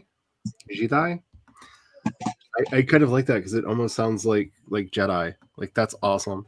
I also like that one just because I just the Daily Doddle. Like our Doddlex. I gotta ask if it's okay because that's kind of stepping on her brand, but I kind of want to start making Doddlex. She'd probably be fine. I have to message Jules at the beginning of the But she's in the chat. Yeah, are you here? I thought you were here. Jules. Yeah, she returned. There you On are. the very bottom. Because that would be amazing. Doddlex. Procrastinate. And she even put Top Dawdler here and did the under. That's hysterical. I see it. Oh, yeah. I kind of want that to be a thing. I kind of want to be. Oh, let the fan art begin. Oh wow, I kind of want this to be a thing. Oh, I'm so in love right now. Okay, so Bonnie's here. CB got 421 words. Yay! Can't share any because adult. Ooh. In the not too distant future, I will definitely have that problem because Adult situation, that is. yeah, when I get back into Trampire, it's gonna be like, so what happened in your story? Some things that will not be mentioned here. Though I am really enjoying writing a little bit of Ace Erotica in one of the books because I have been playing with my dialogue skills. I think I may. I'm. This is going to be a fun thing. Hey, random question. When might you possibly be doing the podcast tomorrow? Probably between 2 and 4. So before Jace's stream? Yes. Yeah, okay. That would be cool. Sorry, I'm just trying to plan my life because I don't have a job right now. So I'm trying to actually give myself structure. Yeah, that would be the goal. The show's only 30 minutes long, so depending on if anybody shows up and if there's any actual back and forth with the chat, I may just go on for 30 minutes, get an episode recorded, and be like, okay, that was an experience, and try more later. Or if there's actually going to go a little bit longer, but I do want an out on that because Jace usually sends. No pressure. Was that your time zone? Yeah. Whoops. I'm going to try to do it right before Jace. So, because Jace isn't Jace at 4? I thought Jace started at 4. 4 Eastern, yeah. 4 Eastern, yeah. So, okay. So I'll try to kick it back in my head to 1 to 3 instead of 2 to 4. My time. Sorry, Bonnie. At that time. Anyway, scratch what I said, put in an hour back. So starting about 2 hours before Jace's show goes live. So I did everything very, very clear and concise because I'm good at it. This is why I am not an editor. I do not offer editing services. Concision is not my thing. Chandra got 332 words. Yay! Yay! Awesome. Just Eva got, which I don't know why that makes me giggle every time I see it's Just Eva. Like it feels like such a 90s brand. Like it needs to be written with like one of those really big swooshy fonts. It's Just Eva. Like remember when they did all those like competing with Barbie dolls that came out? Like that feels like a 90s brand, like one of those. Like check out the new Just Eva. New 90s girls love it. She's to the extreme. Like, I don't know. I'm just that person. 52 and 52 still a thing. I'm hoping that my 52 and 52 will still be a thing. I actually have let's see, 1, 2, 3, 4, 5, 6. Let's see. One moment. Mathing in head. So that's 4, 8, 16, 17, 18, 19, 20, 21. I have, I think, 21 written in total, if I did my math right. So if I can get them edited and planned out, yes, that looks like it still might be a thing. But I have basically half a year's worth written. I just need to actually start the editing process on them. I have a lot of stuff. Y'all have no idea how much I've got being done back here. Like, too much. Too much. And I'm sorry to put you on the spot for all that, Maggie. It's just, you're really good at that. Like, that's like your superpower. Like, I would not have my Salty Titan if it was not for your assistant, and I love the Salty Titan so much. Let me do it. I will gladly do it. I'll watch. Bonnie started writing a fanfic. Yay! Yay! I like them a lot. That's what I was laughing at. Time. Trampires. Yeah, I want to get back to that, but like, I don't have anything that I feel like should come out at the beginning of the year. Like, I need. That's where, like, I've got stuff that feels like very like summer appropriate or fall appropriate. I didn't plan this well because I don't plan that well. But you started your 52 and 52 like in September, right? August? Yeah. So technically the next 52 doesn't start until August. Yeah. So, but stuff shall start coming out like at a crazy pace, which, by the way, not to be a jerk, but I will say I'm probably going to be setting up a coffee and a Patreon for anybody at the I think $2 and up on Patreon, and I'm going to set one up on Coffee that's similar to that. That's doing that. That will get all the books as they come out in ebook as just sweet, thank thanks. you for having done that. Because I'm going to be putting out like a crazy amount of work, and anybody who's donating to the cause, you don't need to also be spending a crazy amount of money on all the crazy books that are coming out if that's a thing you also want to do. Like, that's like, Thanks for content. yeah, that doesn't need to be a thing. like I'm not that greedy. I just, want to make a living. And then also, if somebody feels like the whatever amount they give you a month isn't as much as they'd like, they could give you more money on Coffee for a one-time donation. Yep. Actually, I'm looking at using Coffee to do a store. So I'm thinking of actually going up to Coffee Gold to do a store over there. And then I would also be like selling some digital files and whatnot and using some of those. And I really kind of want to do that just to like report back on to, I know a lot of people are curious about it. So I kind of want to do it just so I can report back and be like, here's how it worked. Like, is it worth doing? Because it's not a free tier. Hey, quick question, Megan. What was that thing you said was like Trello, but not? Oh, Asana, asana.com. Okay. Another good, if you like mind mapping, I also like Miro.com for that, Miro.com. Yeah. It's free as well, and it's great if you like mind mapping. Well, I paid for, with the lovely nano code that I got when I won that one time, I got Scrivener and Scribbler, the Scapple. one little Scapple. That's Yeah. it. That's what it is. I actually have that as well. I like Scapple a lot. I really like the magnetic notes so that you can like make them stick together. So when you move them, they all move together. That's a very handy feature. So if you don't know what that make magnetic checkbox means in Scapple, that's what that means. And I like it. It helps out so much. And I do love this. Like, I'm serious. Like, I'm totally going to try to make that a thing. I have so much like crafting urge in me and nothing to craft. Like, ooh.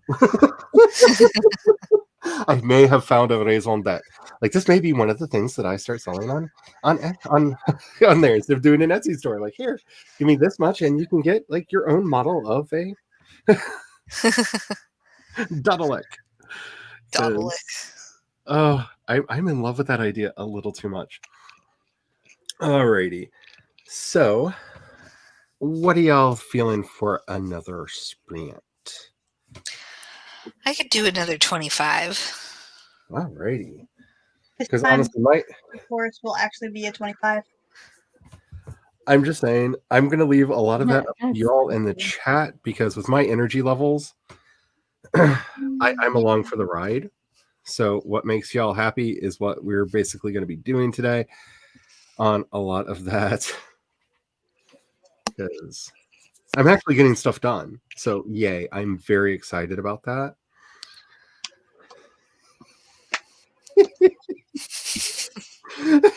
Runs me a bubble bath and warm toddies. Oh, I love that. I absolutely love that. You need 25 to listen to a chapter you wrote today. Oh, good. Did you put it in the chat yet? I was waiting for it to show up so I could put it on screen. The code. Oh, it's my name. Oh, you can actually. Oh, so I changed my name. See, there you go. So anybody who wants to do a forest room, why can't I point? I know you're over there. There you go. You're there. Which should make sense because there's literally a wall here. Like in real space, there's a wall here. So no one could sit right here because there's a wall. Hi, wall. And in virtual space. In virtual space, there's a wall here. So it only makes sense that I would have to point this way to be like the person right here. But because I see on screen, I'm over there and you're over there, I want you to tilt that way. Because, I actually have to face my bedroom door to look at you. Or my closet door, I guess. There's literally a chair right where you are. Like if I turn over like this, there's the chair that the hubby sits in when he comes back here to talk to me. Sitting right there. I'm looking at an empty chair, like where a person literally sits. There we go. To me.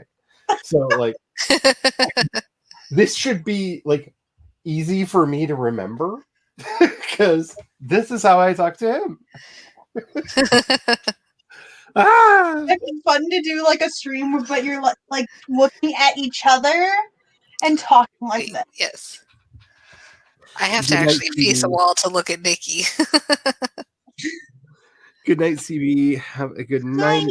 I'm hoping you're having all the funds and may all the blessings be upon you. Alrighty. Let's get started. I'm going to give just a little bit longer because. Oh my god! I've been talking my thing. Hi, Vixens of Fiction. So the whole time I was saying hi, Megan. I'm like, hello. What's up? I was muted the whole time. Sorry. If anybody would like to use the Forest app. And Bree is here as well. Oh, hey, Bree. If anybody wants to use the Forest app. Oh, hey, Bree. Right there in that's name is the room code for the Forest app. If you would like to join. Since two of you just showed up, a second, in case that's a thing that you want to do. Alrighty, I'm gonna say this. Our weather is being really weird today, so y'all take care of yourself. Like it was supposed to like dip down and get colder. It is hotter outside than it was this morning because I was like, why is it getting so hot in here? And I don't know what's going on with like all the weather and stuff, but like take care of each other, y'all. Like it's a weird, weird time. 2020 is strange in every possible way that it could be. Dang. All right. So. I desperately need sprints. Oh. I do too. I would love to finish this chapter today. I think that that's a doable thing. I have 700 more words to get. I'm hoping to finish like planning tomorrow and Sunday. Like by hour. If I could have like 2 more sprints like the last sprint where I got 400 plus words, then I think I'll hit my goal for the day, and then I can relax because I'll finally be hit the nano goal because I've been behind since the very first day of this month. See, I've given up on nano. Yeah, I did too, because when I started doing the game rules, I realized that like it takes an hour to write like 100 words of text because I have to do game mechanics. Oh yeah. Because it's game mechanics. And I'm like, this does not work in a nano environment. This does not work in a nano environment. That's going to be a lot of hours to hit 50,000 words. I'm supposed to have 33,340 words, and I'm only at 28,662 words. It's fine. You're doing a heck of a lot better than me. I'm still at like 1,200. Because technically the project I'm writing on has like a whopping 332 words in it. That's counting my schoolwork as well. You're doing better than I am. All right. By the way, when we get back, I want to tell you guys a nightmare that I had either this morning or yesterday. And it's kind of funny. So, for anyone who hasn't been here for a while, my laptop will not let me put a timer on screen. So you can either join Kat and be in the forest room. I am starting a timer on my phone and we'll put the time. We will be back in the ticker below. Alrighty, make sure you're saving your documents. Make sure that you're hydrating, because that's the thing that I desperately need to be doing today, because the allergies are taking all the fluids out of my body. We are going to get started in 5, 4, 3, 2, 1. Sprint! Oh, dang. We got them in sync.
Beep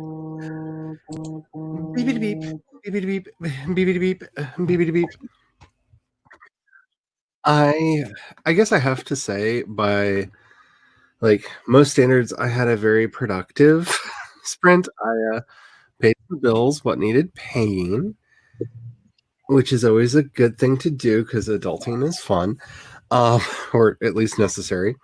So I did that, but I also finished another scene in the story that I'm writing. So that's a little bit closer to getting this chapter done.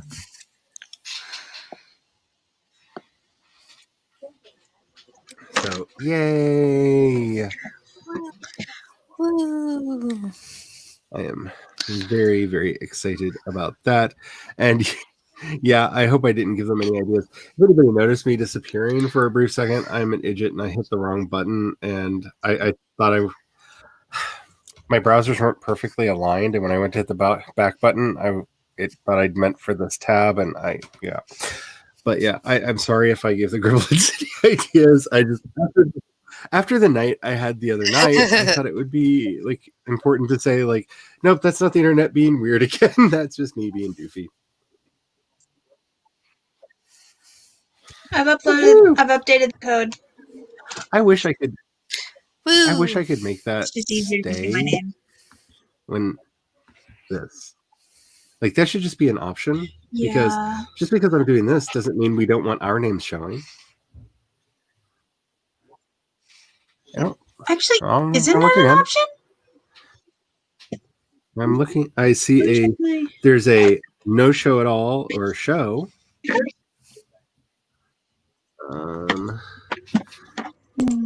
The fun of live streaming. How did everybody else do? I got 478 words that time, so I'm halfway. I'm more than halfway to. I'm almost done with my word count for today. Wow, that's awesome. Oh, I just noticed that I have the ability to make more than one brand design. Yeah, that's how I'm able to have.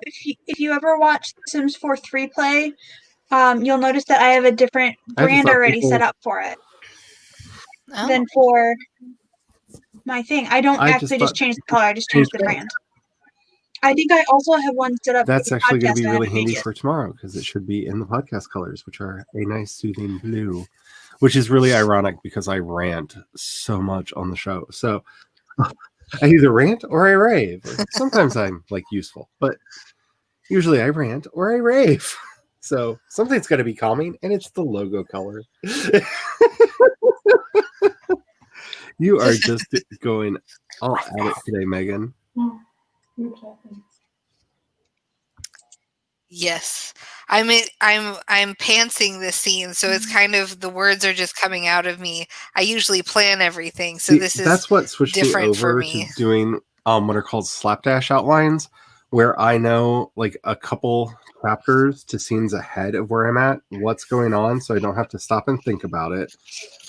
And I generally know like the main, like what happens at a quarter, half, 3/4 in the end, and then slapdash the rest of the way through because I found it a lot quicker, especially because I'm one of those people that will in the moment think of often a much better thing for a character to do that will affect every event after that.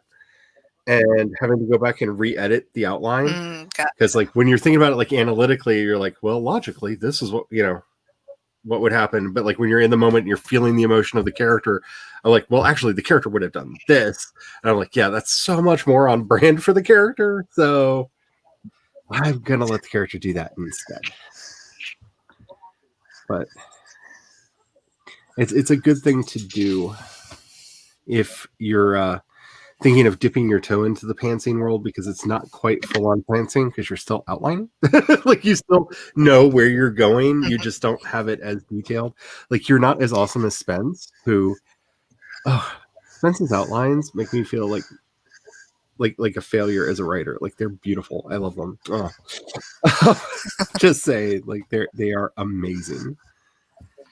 And Carrie arrived and hit 40K. Yay! Wow. That is amazing. That is all kinds of amazing. That is so cool. I've And decided I'm sprinting my life tomorrow. 20 minutes doing something, 10 minutes not. 20 minutes doing something, 10 minutes not. And it's color coded. and it's color coded.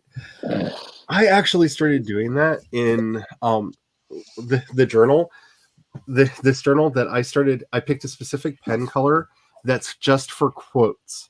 So I can very quickly, when I'm thinking of like, oh, that quote that I found that I really liked, I can just scan for colored text and find the quotes really, really quickly. Because if I'm on a page and it's all black text, then that's stuff that I wrote. but the quotes stand out now. I feel like I'm sure like everybody's like, duh, Charlie, we've always done that. But like I have just started doing this and I feel liberated by the practice. Me just pulling markers out of everywhere.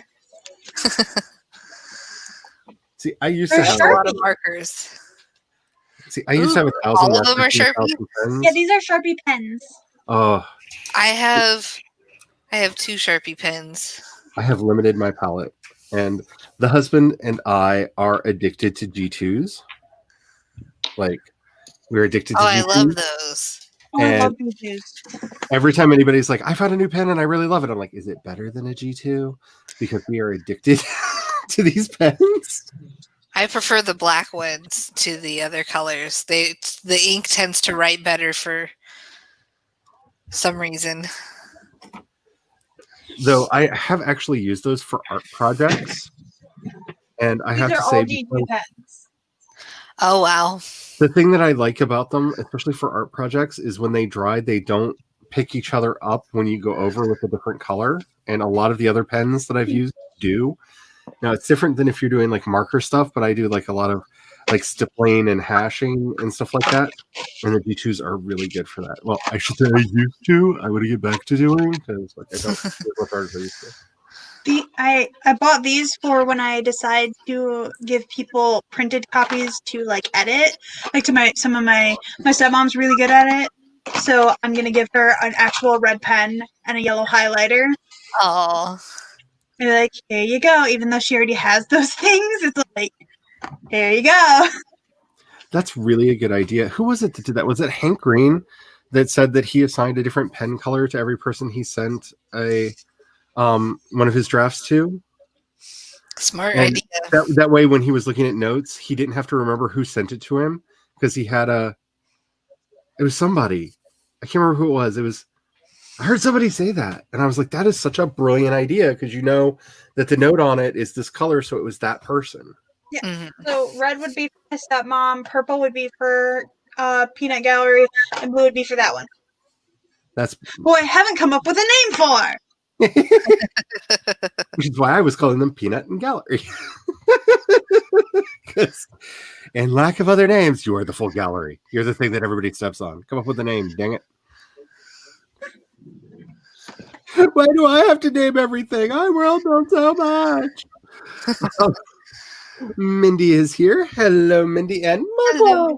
And yes, I don't know if you can see, but I'll pull him down.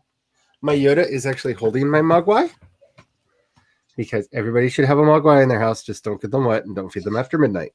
But this is my pet gremlin who helps me keep the other gremlins at bay. So Mugwai. And everybody should have one because they're so soft. Anyway. I know I have problems. Carrie got 403 awards, putting me over 40K. Woohoo! Oh, I just noticed Nikki's back. How did you do on that one? Yeah, guess what happened to me? I was sitting here and didn't realize that my mic is muted and my camera was off. But I've been here this whole time since you guys all been back. I just didn't turn on the mic or turn on the camera. Oh no! I saw you turn your mic. I saw you turn the camera off, and I thought you were talking to somebody else. And I was just like, "We'll get back to Nikki when she gets back." Oh goodness! So I got 99 words at a time. Nice. Ooh. I think that's kind of funny. I was like, really? You couldn't get one more word to give me 100? So close. So So go in close. and write one more word. Oh. I would have I just wrote word, or actually, it's me. I would have written a dirty word like, "Oh, 99, but it's not 100." F U. See, 100. But I'm not a good person. As I say, not as I am. My phone is reminding me, and for anybody who is like-minded, the first quarter moon cycle starts tomorrow. Which Nice. feels like way sooner than it should have. It feels like we just had like sooner than it should for when the new moon was. But hey, been very busy since the new moon and did a lot on the new moon. But, Okay, when I asked that question in private chat, you want me to explain that? Because it's probably easy for me to explain it all out loud. if you want to, I tried to answer it in there. I had no idea. So, the creepy witch creature came and tried to pick a fight with people, scaring people. And so I did that copper rod thingy where you drive the stake right in front of it into the ground. Yep. And the headmistress did that. So she ran to it and staked it in the ground in front of the Aswang thing. And so I made it so she like kind of like fell on her knees, like relieved and was taking a deep breath because it scared her and it was worrying her. So I said that, where's the thing that I said? Headmistress let out a deep breath, stepping back from where the creature was. She bent down on the ground on one knee to calm herself down. I can feel the worry coming up. I can feel the worry coming from her before. Now I feel a bit of relief coming from her. But I also feel but also another emotion coming from her that I couldn't pinpoint. See, yeah, my suggestion was disappointment, because I know when like I'm one of those people that's often just like disappointed with the world, but goth, who's just like, I wasn't even supposed to be here today. Like that was like my first, like, how much work you just created for me, and no, I can't vulcanize tires while you wait. Like, just why? Because I know that's what I would feel, but I get really frustrated when people make more work. Like relieved that she was able to basically put it behind like an invisible shield to get them away from the kids. Relief and frustration are not mutually exclusive emotions. True. Because right now, par ejemplo, right now, I am relieved that we have a president-elect that actually knows what a scientist is. I am frustrated that the current idiot doesn't realize that he lost the election and is currently trying to do a coup. So me too. I'm feeling both of those simultaneously. Which I feel like is 2020. Like, that's just like, I have been relieved that like certain things have happened, and then like completely frustrated at everything else. Like, frustration has been the one emotion that I've had all year with one thing or another, but that feeling has not left me. But I think I'm going to start saying this now, just because people are going to start like figuring their plans out. I am probably going to be doing a live stream on my channel for New Year's Eve, because I have a rule. I do not leave my house on New Year's Eve. Ever. Plague, no plague, I don't do it. Nothing good happens. Like, you want to know, like, you feed a gremlin after midnight, you get it wet, bad things happen. Don't let me go to a party on New Year's Eve. It's bad. It's terrible. Nothing good ever happens. There will be injuries. There will be blood. Somebody will have to go to the hospital. It's never a good thing. And it's always for like random reasons. Like somebody will trip and fall.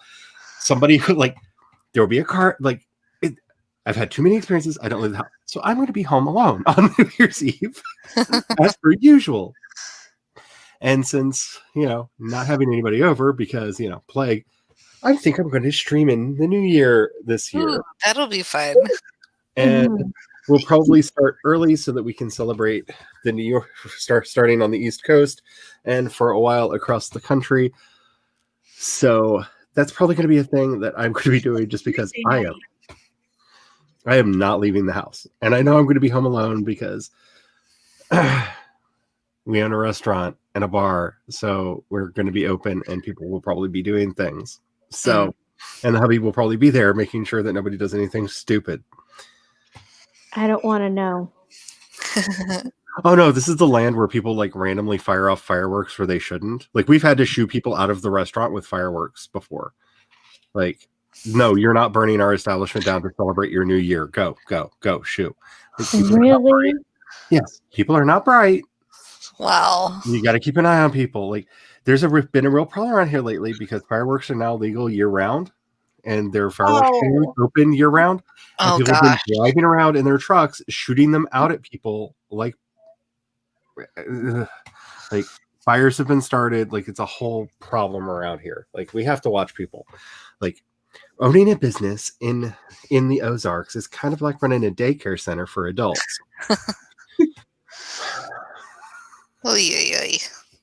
So people. Just so y'all know, if you'd be interested in that, if you are also going to be spending the evening by yourself, I don't know if we'll be writing or just like doing other goofy things. I don't know because it's a ways off and I haven't started playing it yet. But I just thought I would put that out there because I'm starting to think a lot about. Oh, there's not going to be a 20. We're going to be going into 2021. Yay! Like I've been fixated on it more than any holiday in a very long time. I'm trying to decide if I want to get a Sonic to try it. Isn't it? Well, it's you can try it for free. There's the free version. I'm gonna do it. Okay, so peer pressure. The hubby is out on the deck because I have the back door open, creaking the door open and closed, making haunted ghost sounds. Like he's literally creaking the door open and closed, going woo, woo, right now. Why? Welcome home.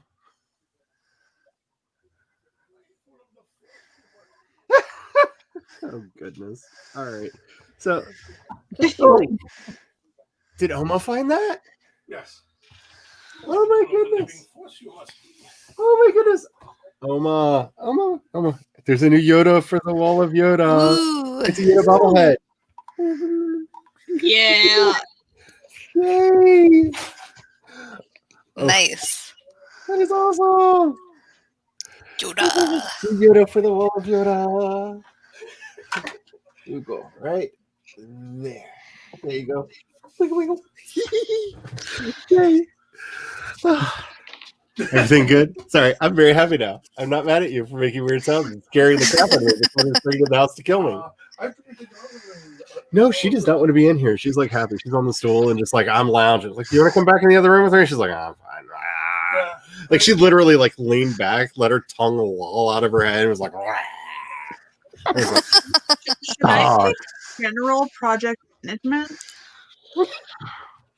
Sorry. yeah, For what kind of work do I do? I guess. Because the options are marketing, product, design, operations, sales, customer success, HR, IT, engineering, and general project management. I Yeah, guess you do it. general project management works best for that. Oh, there. There you go. That's the edge. Hello. I'm just saying. Hello. The camera is technically right here. I see a hand. Oh, you could have come through the hole. Okay, this is not like one of Jace's streams. By the way, if you missed it on Perfect Pancake the other day, the hubby like co-starred on Perfect Pancake the other day and was like totally in a mood. So Oh, the drama. All the drama.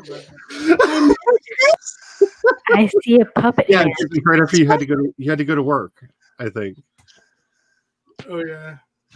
It was one of those like when you're writing some storylines and the characters just get really crazy and everything gets really convoluted, you can go, no, this stuff happens in reality. What day was this? It would have been like yesterday. It was yesterday. Yeah, Right? It was yesterday. Yeah. But I was Brian watching. puppet hand. He was literally sitting in the chair. No, you were cooking at the time. So you may have been in the other room. Oh, Like, I was doing you ran out of the room to do a cooking thing every time he came in here and like went on and on. And on. But yeah, because I was doing Friendsgiving and I made an excellent turkey. my worlds collided the other day, and the hubby and Jace were having all the conversations. And I It was entertaining. Redneck drama. And the redneck Everyone drama. has the same reaction at the end. Yeah. What the? Yeah. Yeah. So long story short, TLDR, we had an employee who contacted us because she was supposed to be at work, but she wasn't at work because she was going to get somebody to cover for her, and the person who was supposed to cover her for her was in a different state because problems and stupid. Anyway, so while they were I was there for this part. Yeah. The car stopped working, and Yeah. then they couldn't get the car to work, so they started calling everybody, and nobody would come get them because everybody's like a jerk. And then at the end, they just called their mom, and their mom came and got them, and they didn't think to call their mom first. That's funny. What? They're in the middle of nowhere. But apparently they're kins. Uh-oh. Did Cat freeze? It's hard to tell sometimes because Cat has a mood that is just kind of. It might be that she froze, and that may just be. Ah. Oh, I've watched some of your Stardew Valley streams, and every now and then you're just like, "Did Cat freeze?" I'm like, "No, I can still see she's breathing." She just had a moment of. Ah. Totally amazing. I think I'm gonna be uploading my Stardew Valley ones to the YouTubes eventually. When Bob is on, you just go. Yeah. And that's what I appreciate about you. All right, Chandra, I don't remember if I gave you snaps already, so you may be getting double snaps, but 227 for you, which is a happy number for me because I used to watch 227 all the time and I love that show and nobody ever talks about it. Like, is there a reason nobody ever talks about that? What happened to Jack A? I'm sorry, I have so many questions from my youth. Like, this is like my favorite sitcom from my childhood, and like nobody talks about it. But I've seen it on Wikipedia. It existed. It's on IMDb. It's real. I didn't imagine the whole thing, but nobody else seems to have fond memories. What happened? It was on for like 8 seasons. Like What? somebody had to like it. What Somebody show? had- It was called 227. I've never heard of it. Yeah, I loved it. It was on before A Man. It was a good show. I liked it. But Me looks it up. yeah, like nobody talks about it. It was Regina King's first major role. Like if you know Regina King, who's in like everything now, and she was awesome in the recent Watchmen show. This was like her as a little kid. It was like the first time I ever like. You know, because she plays the young daughter on the show. And Oh, it's the first thing I ever like noticed her in, and like I've kind of grown up with her on television ever since. But yeah, it's such a good show. But nobody ever talks Hey, about it. the mom from Sister was on that. Yes. what? Yeah, Jack A. Because it was Jack A, wasn't it? Yeah. Yeah. Yeah. Like, I I'm- love the show. I love this show, and nobody ever talks about it. I feel like I've probably seen this show and just didn't know it because a lot of the shows that I watched were reruns of everything else because we didn't have like satellite or cable for the majority of my childhood. So I just watched a lot, or if we did, I never watched things when they were actually premiering or something. I always just watched reruns or documentaries. I watched a lot of documentaries as a child. It's just one of those shows, like with all the nostalgia stuff, like there are so many old shows that I can't even believe are up on streaming now because they're like, well, we have it, why not? And they're just putting it on their streaming channels. Like, I can't find this one anywhere. It's probably somewhere, but I thought it was an NBC show, and it's not on Peacock. And everything's on Peacock. Even stuff that really shouldn't be up. Even stuff that really didn't age well is up on Peacock. And I don't understand that. We are going to do another sprint in just a minute. You're on your way. This chapter is so hard. Yeah. This chapter is just hard because I just like getting started is the hardest part for me. Like once I can get past chapter 1, I'm good. Chapter 1 is a nightmare writing fest of like pain and misery. Always. Like I know this about myself. This is the way. Ooh, I have never tried a Papermate Inkjoy gel pen. Ooh. New pen to try. Yeah, I kind of have a pen addiction. I have one, the Precise V5 that Chandra is talking about. See, with my eyes, in purple. What I like about the gel pens is the medium point is not so thick that it's chunky and I can't and it like the letters smear together because it's so chunky, but it's thick enough that with my bad eyes I can see it easily.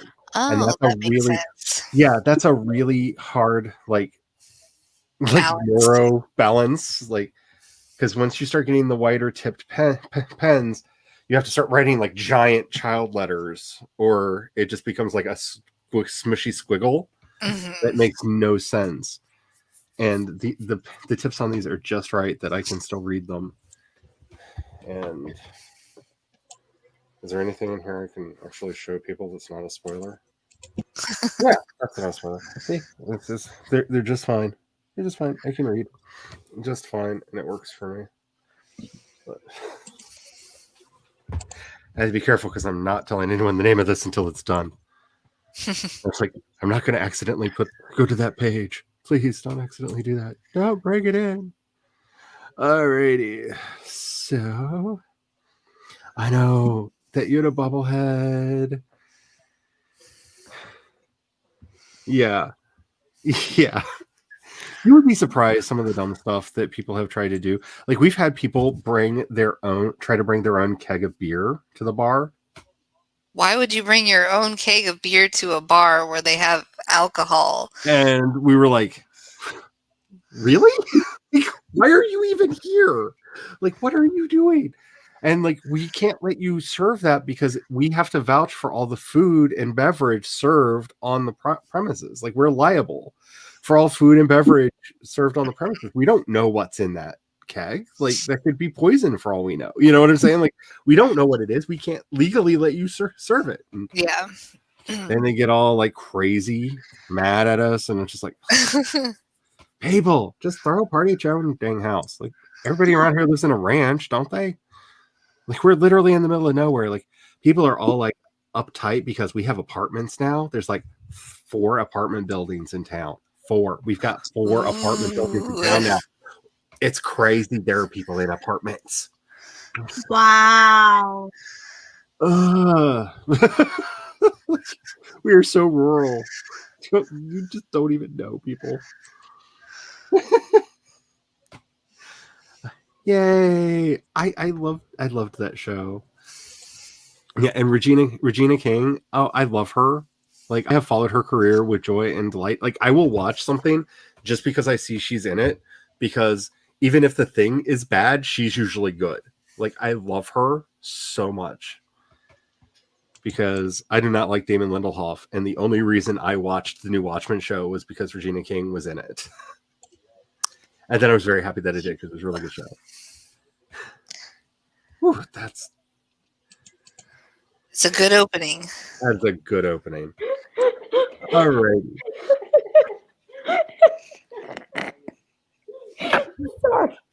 I have a feeling something happened behind you because I think I heard Lindsay start giggling before you did.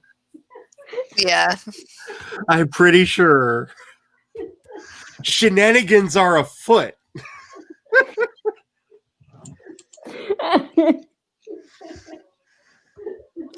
Alrighty. So if you want to join the Forest Room for our next sprint, the code is right there in Kat's name. So you can do that very easily. I am thinking another 25 because that sounds good. I'm going to go check on the hubby and make sure, like, if he's got a schedule for tonight, or if it's like, oh no, that's fine. Stream all you want. Night. What tree do we want? Ooh. Good Charlie, question. you put her to thank you. So we got the mushroom, the pretty lilac-y tree, the star whatever, the pink one. pink. There's two pink ones. Is there a pink one? So this one's a sakura blossom, and then this one is. Oh, duh! I can look on my phone. What am Yeah. I doing? You're clicking on it. Yeah, When because I- it's changed on the phone for anybody who's in the room. Okay. Oh my god. Yes. Or do we want the sakura blossom? Ooh. Ooh. Chandra says, can we Pumpkin? pumpkin? All right. We'll use the pumpkin. Nice. And yes, she was so good in The Watchmen, and the Watchmen series was so good, like to the point where I questioned my dislike of Damon Lindelof, and then I realized he really didn't write it. He just put his name on it as executive producer. And I was like, oh, okay. Executive produce more, David, please. Damon, please. You're good that way. Just stop writing. You know, kind of like how I feel about J.J. Abrams. Like a lot of stuff that he produces. If he wrote it, probably not. So we were laughing because all of a sudden the room got quiet, and then all of a sudden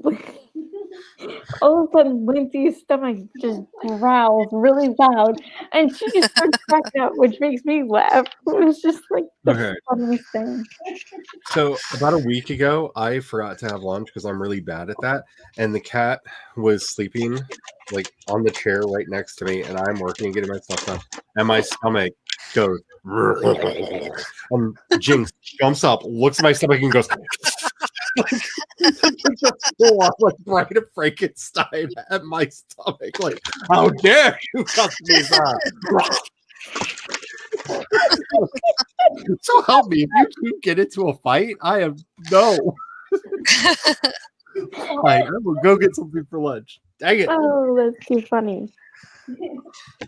Because I am really bad at forgetting. Mm. Ooh, maybe that could be the next one if you have it. Because we have a vote for the pumpkin and a vote for the witchy tree.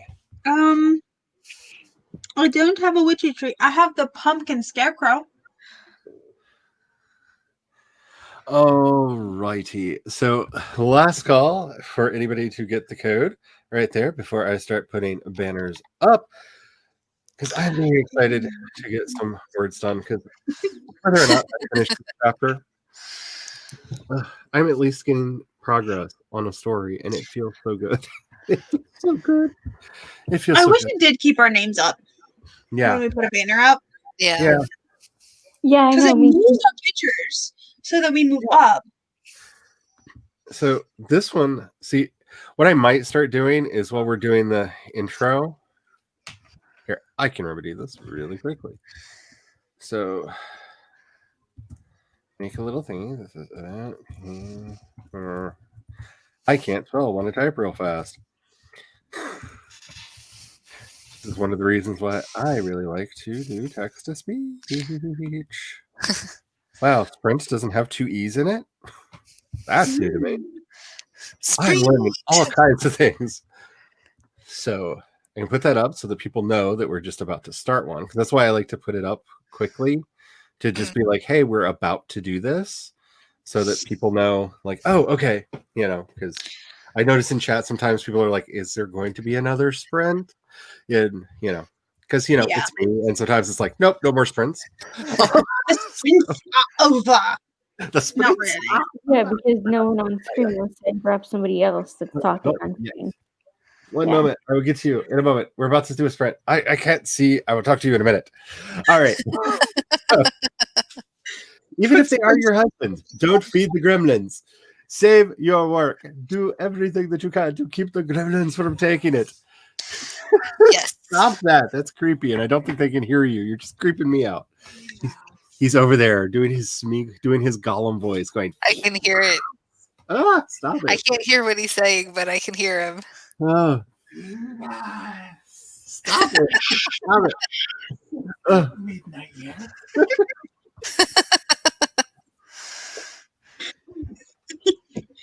Behold, my rock slime of doom! Ooh, that was a good one. Got you right between the eyes. All right.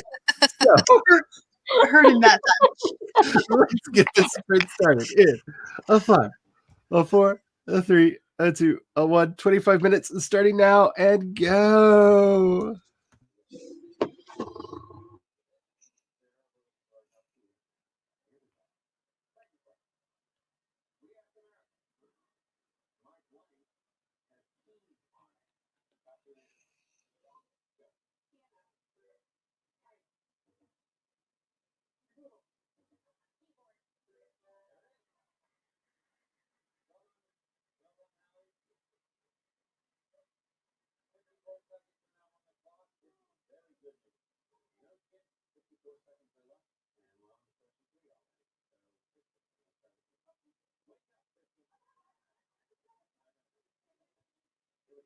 It's 8:30.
I hate you, you stupid thing.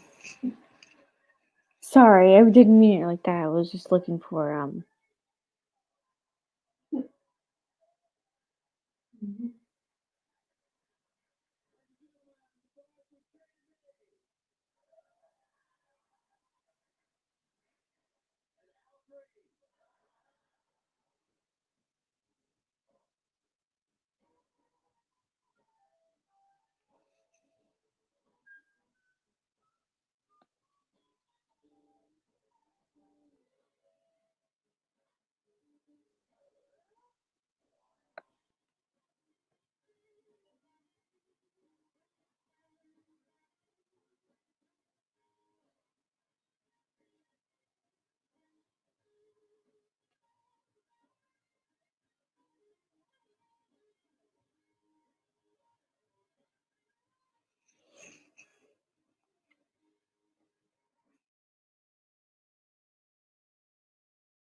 Beepity beep, beepity beep, beepity beep, beepity beep. Hello, everybody. How did ya do? How was that one? Did you have fun? Did you get something done? Oh my goodness. So, talk to the hubby, because it's the thing that, we do when he gets home. Figured out what we're doing for dinner. Yay. And then just kind of like stared at my laptop going, I'm going to do something. Oh, and yeah. Hey, come here. Someone came in to be with me. There you are. And are you back in Hello. She's been avoiding me all day, and then just decided, like, whatever. I love that her ears just perked up when I said Sasha. Her ears was like, who's that? Who just did that? Yeah. Did that. That's about it. Like, we had a discussion about this weird head cold thing that we both have, and where we're at with all that, because it's just annoying. It's just annoying, and I don't like it. It's always the worst when it affects like your head area, because that's where like your brain sits. So that's where all the important functions are going on. Like, physically, I don't feel bad. Like, I'm not achy. I'm not even like really tired. I just want to close my eyes. Like, I want to work like this. And that doesn't really work for any of the things that I want to do, because like I've got words I want to write. I've got a bunch of social media stuff that I would like to actually get done. I have some videos I would like to plan out. Like, I got a bunch of stuff that I want to do that all require like the eyes to be open. So, yay. But it's been a week. So, and then we also had a long talk about like the election and everything going on, because that should be over by now. Anyway, what did y'all do? Well, I got 369 words that time, so I finally hit my word goal for the day. Awesome. So I have just a few more to hit the nano goal, but for the day at least, I've hit my goal. So now I can just relax and type. That Thank is you. awesome. My other hand is preoccupied with the fork, so I can't clap. I got nothing done. Woo! Nothing done, club. Well, I fixed a little bit, and then I emailed our cousin the rest of my chapters that I didn't send her. Mm-hmm. I sent her more chapters for her to read. Nice. I just kind of want to get to that place. I don't know. I think I do too. I don't know who to send it to. See, I put out a call asking who wanted to be in my who wanted to alpha read for me and who wanted to beta read for me, and took and created a list. And then I didn't send everything out because I realized like there's like a giant mountain of text, and I don't want people to be like, I agreed to beta read, and then I got hit by an avalanche. Oh my god, the words. Okay, since I am such a newbie at all of this, after you're done with your first draft and you want to send it to people that you trust to read it, what the heck is that word? What the heck is that? That is an alpha reader. Unless they're actually helping you with developmental edits, that's an alpha reader. And alpha gets the alpha readers get the dirty copy. It's not been you may have cleaned it up, you may have done some like pass-throughs before it goes there. I generally send like 0 drafts to my alphas because I've over the years learned to write cleaner than I used to. So I do a read through to make sure that they're human legible, because I write a lot with voice to text, which can occasionally put nonsensical sentences in that are like not human words. But so I've read through it at least once before it goes out, but I'm not focused on grammar or spelling or anything at that point because I don't know how much of the story is going to remain. It's about making sure that the plot works, that the characters work, that the mood is right, that the pacing's right, because that everything makes sense. Because especially if you're doing sci-fi or fantasy, there's a really fine line between info dumping and not being way too simplistic in the way you're explaining some things so that people don't actually understand what you're doing. Like that's a narrower line than people give it credit for being, because people talk about like, I hate info dumps. Well, that's great. But I will say what to one person is an info dump, to another person is a necessary bit of exposition to help them understand the story. Mm-hmm. For example, in the draft that's out of my book, The Chain, I got quite a few messages from readers saying that they wished I had explained the magic system better. And when I pointed out that like all of chapter 1 is basically an explanation of the magic system, and they went, huh, I just thought he was making a scry. He was just scrying. And I was like, yes, but if you look, it's actually showing you how all the magic works, and all the magic works that way through the rest of the story. That's a failure not on their part as readers. That was a failure on my part as a writer to get them to understand that it wasn't just me putting in flowery language of how, because, trying to do that show don't tell thing.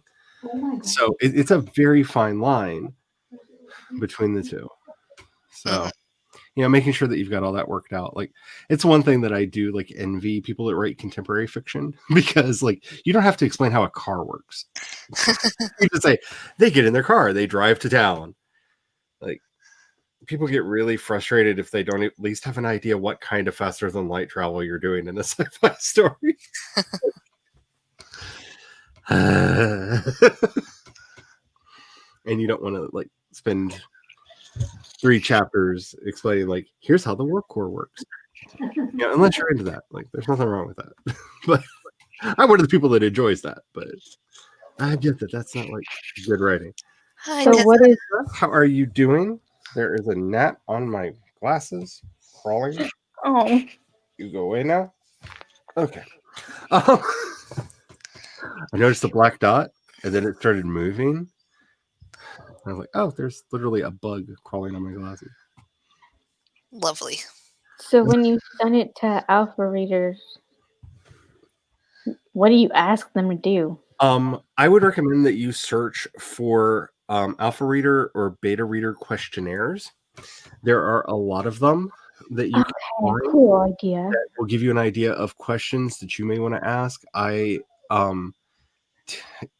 have a Google form that I send out to people that have the questions on there, as well as question specific. I generally have a blank one, and then for each story I will edit it so that it has like specific questions, usually at the end, to be like, well, this specific thing, did you understand that? Did that make sense? Did you like this particular character?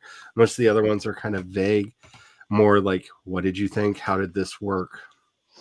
But you can find a lot of good resources for that. Every writer kind of has their own because of what kinds of questions will help you with your writing. Mm-hmm. And the main thing when you're dealing with alphas or betas, be as open with them as you can so that they understand what kind of feedback will actually help you. Because like the hubby knows that it helps me because it gets under my skin when he does it, but he will just like write on some of my drafts, you can do better. And like that basically means like this paragraph that I just put in brackets, you just need to rewrite this. Like this is not good. But like that works because I know exactly what he means by that, and because he's been reading my stuff for a very long time. You know what I'm saying? Mm-hmm. So make sure that you have that open line of dialogue with your readers so that you actually understand what their feedback means, and make sure that they understand that you may have follow-up questions, and never be combative. never be combative, because What's that mean? sometimes your alpha readers will hurt your feelings. Sorry, my earpiece went out. What? Yeah, sometimes your alpha readers will hurt your feelings. So don't let that happen. Like, everyone has their own taste. Like, I remember one book that I sent out to some people to read, and they hated the protag. Like, this one person just hated the protag, and everybody else loved him. But like, this one person, like, they did not like the protagonist. They found him whiny. They thought that he just complained too much. I'm like, he has a fatal disease. Like, he's literally slowly dying through the entire book. Like, I get it, but he's like so morose about it. I'm like, he literally knows that he's going to be dead soon. Like, he literally knows he's about to die, and he's trying to take care of his friends before that happens.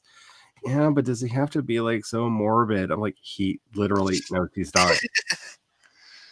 Yes, he does. And it was like, they just didn't like that kind of story. You know, and that was Shine, by the way, for anybody who is curious which of the books I'm talking about. That was for Shine Like Thunder. People did not like Sadia.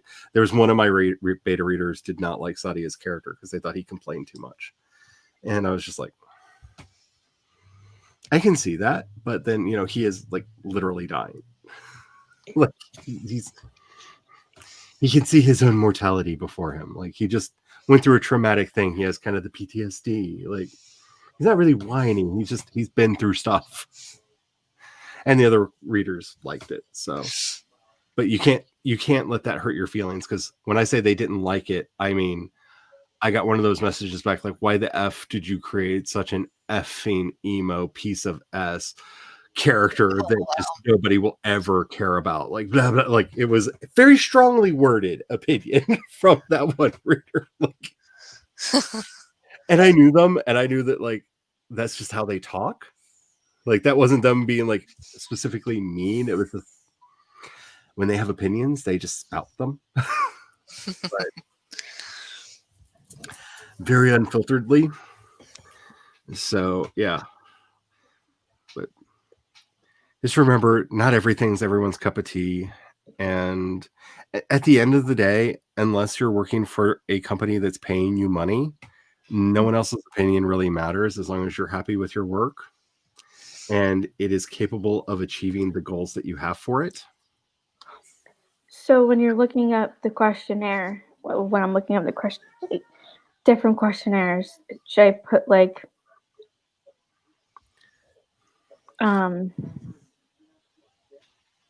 alpha reader questionnaire for fantasy books with a little romance or something? Yeah. A lot of the questions are going to be the same, but yeah, you can be specific. Yeah. But the reason I tell you to search is because when I made my questionnaire, that was quite a while ago. So, like, there may be some really good tutorials out there that somebody has recently done that I don't know about, because I have not researched that topic in a while. And I'm pretty sure that there's some really cool stuff out there. Because is like YouTube a good place to look? Yeah, I believe Shaylin Wrights did a video on questions to ask your alpha readers. I want to say that who was it?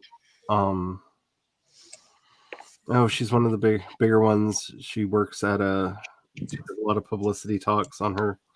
Alexa Dunn? Yeah, Alexa Dunn, I think, did one a while back. I want to say it was her. But I'm pretty sure Shaylin Wrights has one. I distinctly remember Shaylin doing one. And if, she does not need my publicity because she's got a good subscriber count already. But if you don't watch Shaylin's videos, I love Shaylin's Doesn't videos. she also do stuff for Reedsy? Yeah, she also does stuff for Reedsy. Mm-hmm. But she has her own channel. Yeah, I watched a couple of her videos. They're pretty cool. Yeah, I like her stuff. And I like her perspective because it's very different from mine. And I especially like her older videos. Like, if you, like me, could not afford to go to college to get an MFA in creative writing.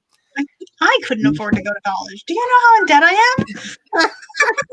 No, but what I'm saying is, when she was going to college, if you go back to her college year show episodes, videos that she made, it's a lot of what she, it's basically like, here's what I learned at school today kind of episodes.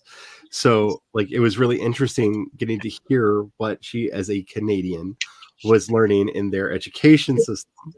because I have not gone to college for writing. It was interesting seeing, especially a more recent education in such things. But yeah, I really like Shanlon's stuff. Do they pay for school in Canada? Yes. Like we do here in the US? I think that there's some subsidizing, but I think, yeah, for the most part, similar to ours, but not as bad as ours, because we have a very for-profit college system that we're one of the only countries in the world that does. They also like to say that the students got more money than they actually got. Yeah. Like raising our tuition and then saying, "Oh, you guys got more financial." Like, really? Because people lost scholarships they shouldn't have lost. Yeah. Yeah. Where's this extra financial aid you're saying that I have? Because I don't see it. Hello, Tessa. How are you doing? Let's see.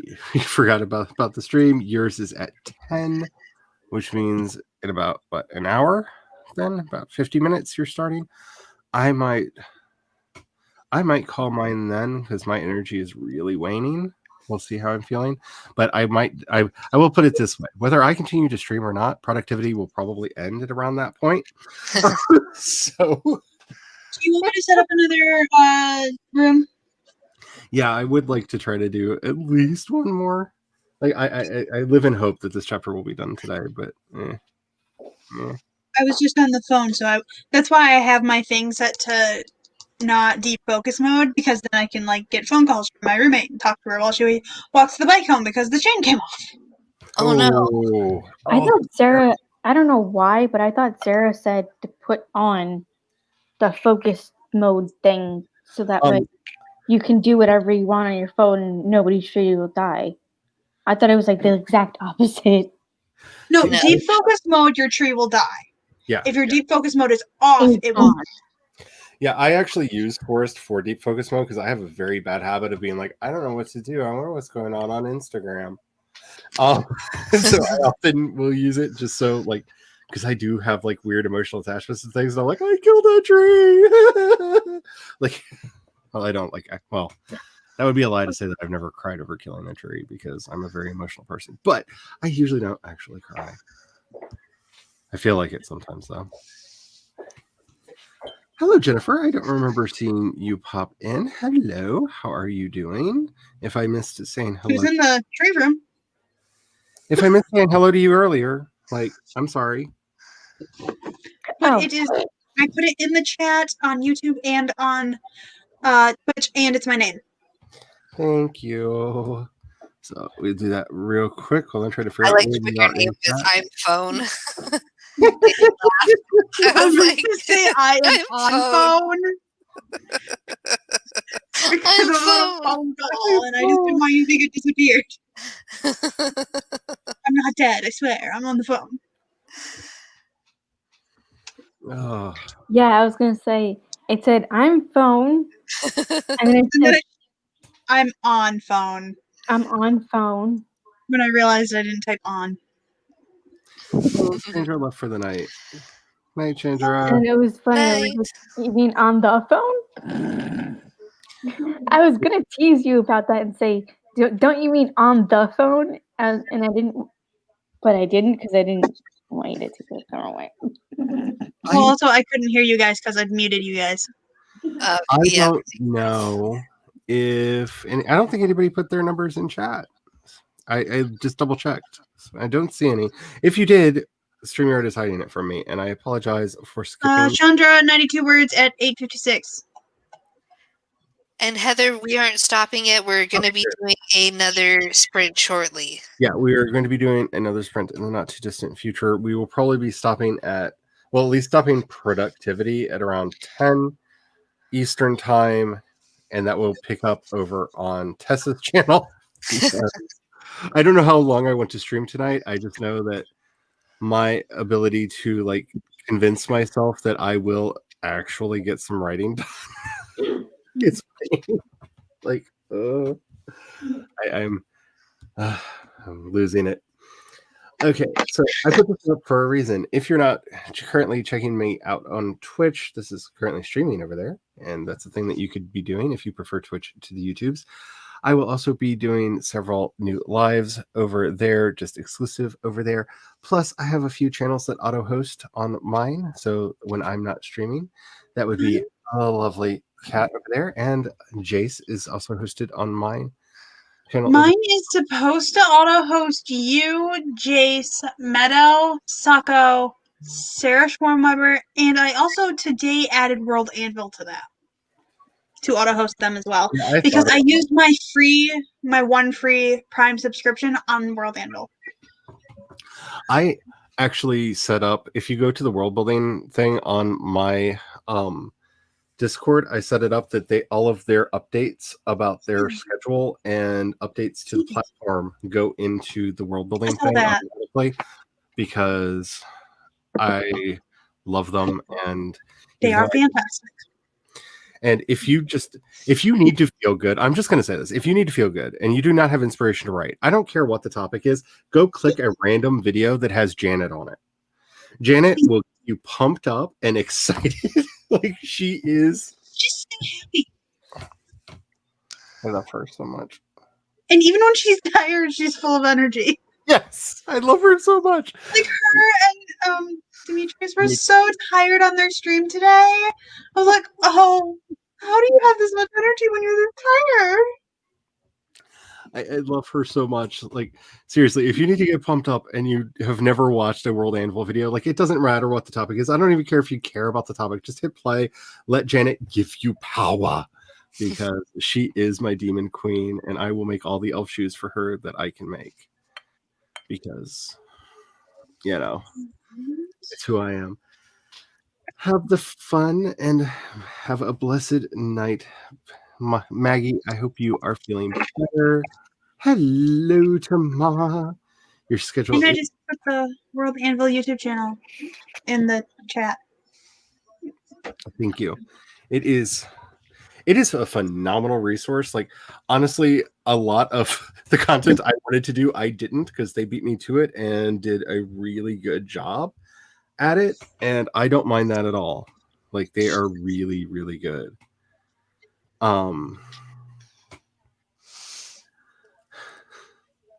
You're super late to these streams lately. I hope that your schedule is doing good for you. Like, that's the main thing for me. Like, everybody's schedules have been crazy. Ooh, here's numbers. BH got 331 in the last one. Totally forgot. Invested in the plot. Hey, that's the best thing. Like, that. Don't apologize for that. That is awesome. All right, and there is the link for the. Oh, now it shows up on the chat. A couple minutes after you said it out loud, now it comes back in the chat. Or shows up in the chat. Alrighty, so there we go. There is the code for the forest room. We are about to do another sprint. Hopefully, at the end of this, I will be at least halfway through this chapter, because I think that is one realistic. Because I'm almost to the midpoint. Because, like, remember how I kept saying, like, I just need to get to the point where all hell breaks loose? This is the beginning of all hell breaking loose. The all hell that is about to break loose is literally held by bungee cords just off screen. And shortly after I start writing, the hell shall loose be broken. I need to have the energy to write it. So, yay. I'm very excited. All right. Make sure you're saving your documents. Make sure that you are getting yourself ready for all this. If you have not gotten up and moved around for a while, do it. It's good for you. It's helpful. Hydrate or dihydrate? Yes. So much. I love that saying. Like, I don't know what's going on. Like, whatever is going on inside of me, I cannot get enough fluid lately. And I think it's because it all came out here. Gotta rehydrate. It's been difficult staying hydrated lately. So what I figured something out I can do how to use this planner better, the one planner for writing, because it has the day tasks. I'm going to do these ones are going to be sprints. Ooh. Like each line I'm going Oops, I'm sorry. I hit the wrong thing. I muted you. I meant to do this. I'm sorry. I'm a meanie. tried to do this and I had the mouse on the wrong thing. I'm like, why did she stop talking? And why didn't she get big? I'm like, oh, because you're an There we idiot. So because there's the days of the week, and so it's about 14 lines here. So that would be 14 sprints in a day that I could do, plus the little ones with check marks. So that can be like maybe like the chapters I'm gonna do or whatever writing task I want to do. So because I want to use this planner for writing, No idea. and then it also has the habit tracker and the goals thing. So I have like my habits of like write, read, blog types of things on here, and then I'll just do like the goals I want to do for that month plus the calendar, and then I can put my total word counts or something there. That's a really cool idea. I think that's what I'm going to do with this one. Then I specifically have a writing one with all my words in it. My goal is like my main goal for this month is I want to get this story written. I've got a lot of stuff I want to do. It's to bring a semblance of order. That thing, like like I have that thing I call an outline. That thing which I call order that no one else would call by that name for like everything that I'm doing. Because I've also for the last sprint before I was talking to Nat when she was walking the bike home. I'm setting up the Asana thingy for like the steps I want for my book. So I have like book 1, draft 1 type thing, and then I added subtasks to it of like these 3 chapters, these 3 chapters, these 3 chapters to check off. Mm-hmm. And then so I'm trying to be organized. I'm not showing anybody spoilers or titles, but I have on this page and this page all 7 books of this first arc worked out. Names, plot, all of that like set up to get this going. And I'm like so excited about that because that's so ahead of the game for me. Like I know where this is going. I know where I want to get to it. I think that's a big part of the problem is I'm just like, I have to get this started and it has to start right. But I'm very excited. So on that note, where did I put my phone? There it is. I've got to set up for another 20. Oh, we want a different tree. Ooh. Oh yeah. Trees. You want the scarecrow pumpkin?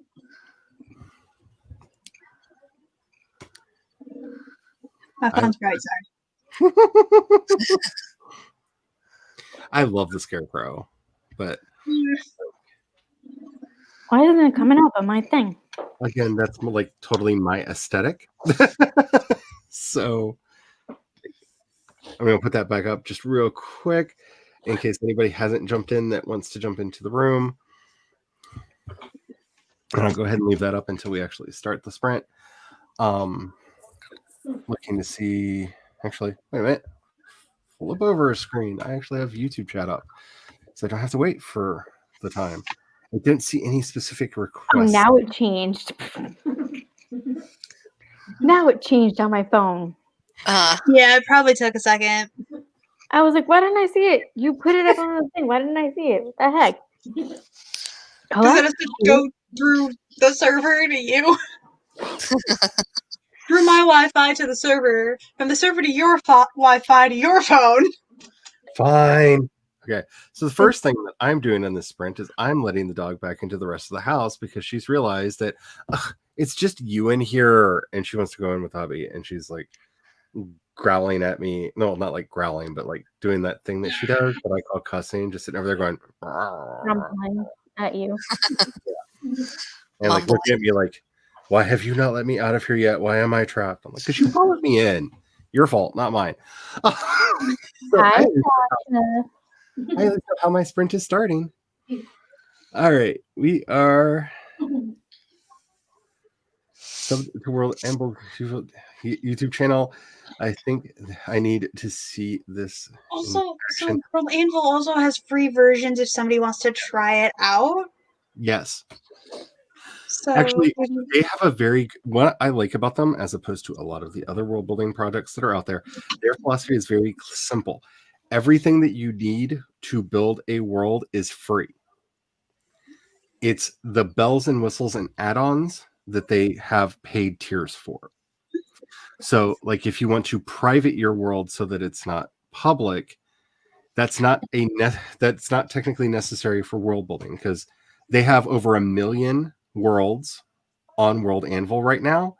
So there's not a good likelihood somebody will accidentally find yours. So that's not you know what I'm saying? And I love that when new features come out, such as the new meta feature, which anybody who's doing world building needs to have their meta figured out. Yeah, I've been filling mine out. It's like It is 50-something% done. It is so helpful. It is such a wonderful thing to do. I really like that they have that philosophy, because a lot of the other tools out there that I will not name, because I'm not like calling anybody out, because people got to figure out how they make money, and I'm not going to shame people for trying to make money in a capitalist society, but they charge for everything.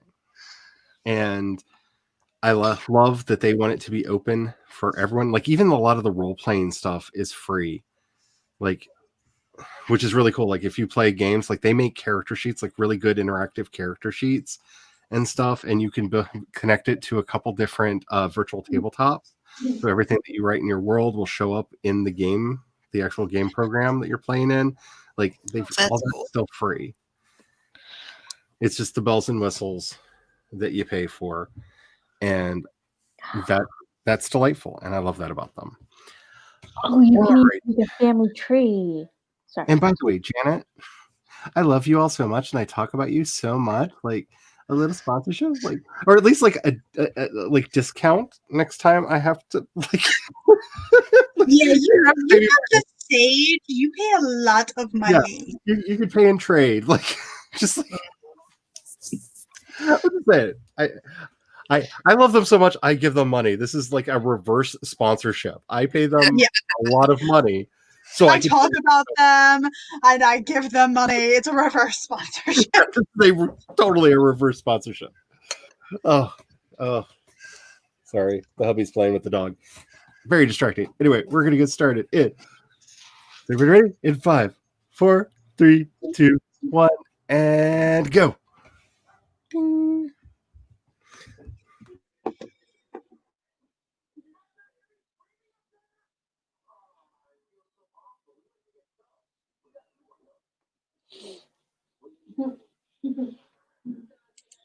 Don't forget to mute yourself.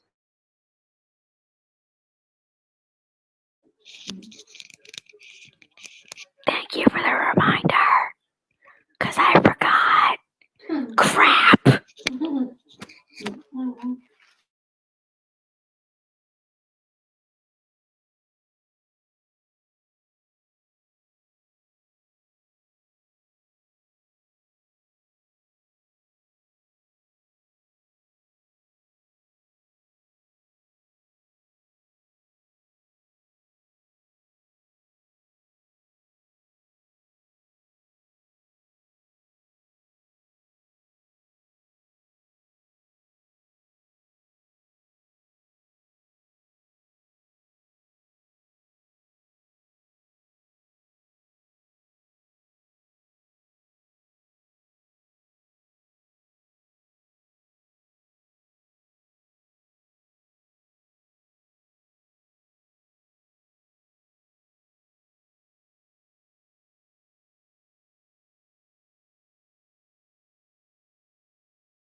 Hey, I'll be right back.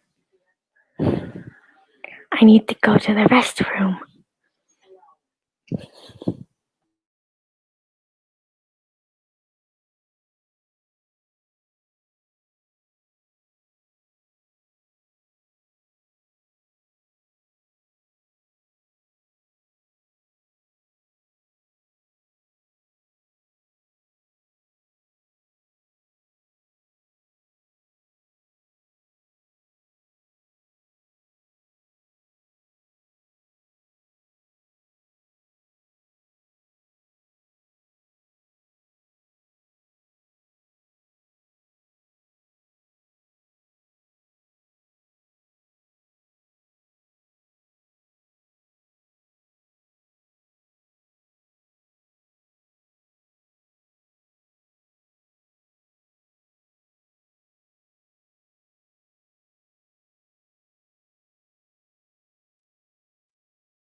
Hey, look at that in sync. That's awesome. Synchronization.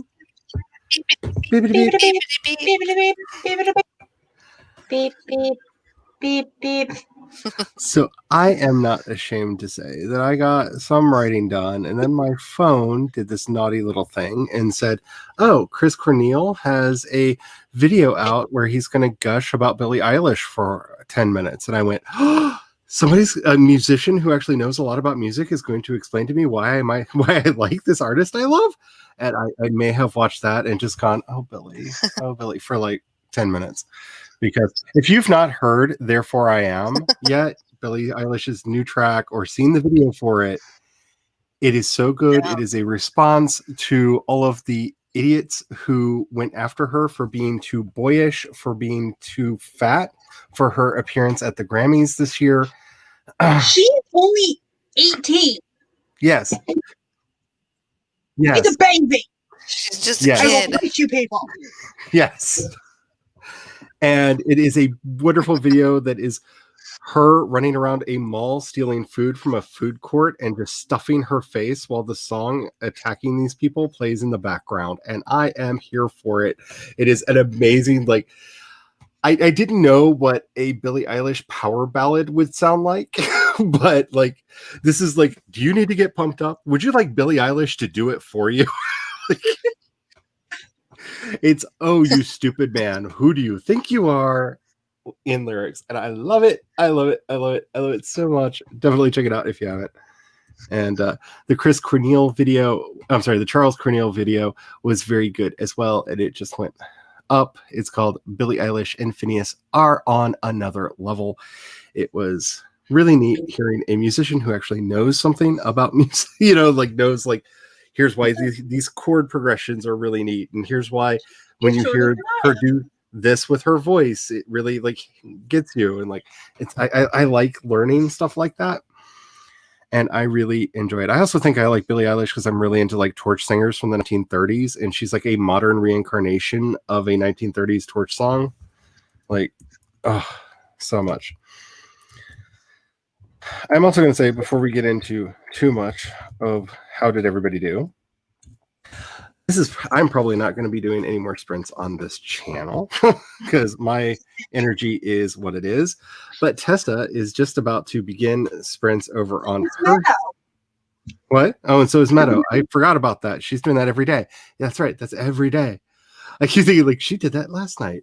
I should go Every day in Nano. every day in Nano. Yeah, I She's keep. gonna do it on Thanksgiving too. Ooh, that's commitment. Oh gosh, is she? That's Meadow. commitment. Sorry, I'm going to her channel right now. Yeah. Could you throw Meadow's link in there as well for me while you're at it? That's not the button I want to click. But if you're wanting more of that kind of a thing, I don't know how much longer I'm going to be streaming for because my energy is in a weird place. But I definitely, if any streaming that occurs from this point on is just going to be Jabberjawn. Oh, why not? I made the thing. I might as well use it. Yes. It's that time. It took the eyes of a child to see what we were blind to. If it wasn't for you, we would still be following every little rule in the book. Wait, is that bad? Because I love rules. We're instituting a new ship-wide mandate, and we're calling it the Boimler Effect. The Boimler Effect is about encouraging shortcuts and preventing people from just blindly following the rules. From now on, the crew can build in buffer time whenever they deem fit. Congratulations. Dismissed.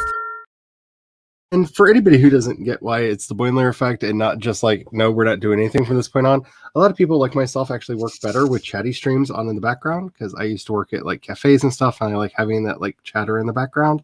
Like I will often have YouTube videos on in the background so that there's talk happening. It like soothes my mind. So I love either music or chatting in the background. So some people will be like a lot more productive from now on, because there's not going to be like stretches of silence. And other people will not. So I just wanted to give you the warning. How did y'all do? Let's see. I got 264 words that time. So I finally hit my goal for the day and exceeded it. So now I can just relax and not worry about having to type so much more. That's awesome.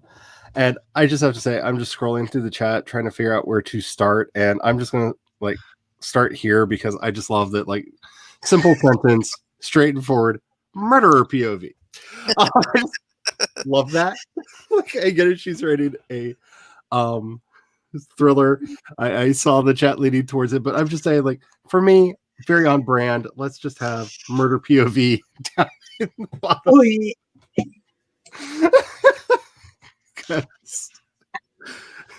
That's just amazing. Hello, Meadow. I assuming you're already gone to go do your own thing, but I missed that in chat. And did Glory show up? I Oh, put the link in chat. dropped in to say hi. You're having a bit of an on-social day. I totally feel that.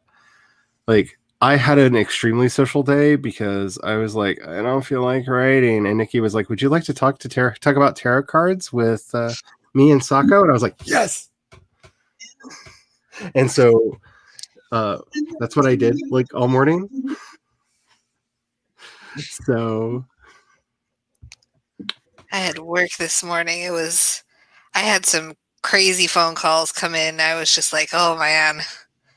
It was one of those days. I forgot today was Friday until about 1 p.m. Oh, wow. yeah, I was kind of having problems that way. And I was just like, wait, Well, how has it been normally another I would week have already? worked. But because they closed the inside of restaurants. See, my biggest problem right now is I don't know if everything's going insanely slow or really fast. I just don't know anymore. Because if you ask me on the day, it's like today lasted forever. You ask me tomorrow, I'm going to be like, yesterday happened? You know what I'm saying? Like, I'm just like in this weird place. Like, everything. And Oh, I yeah. bet you found my sister. Ooh. What's going on? My sister does not need an 8th child. No. Please tell me Coming June 2021. Please tell me your sister is not a quiverful. Oh no. Oh, man. Love and well wishes to you. I was hoping I would get to the point where I'd be older or as old as the amount of nieces and nephews I have. No. One of them had to go and have another one. I was almost there.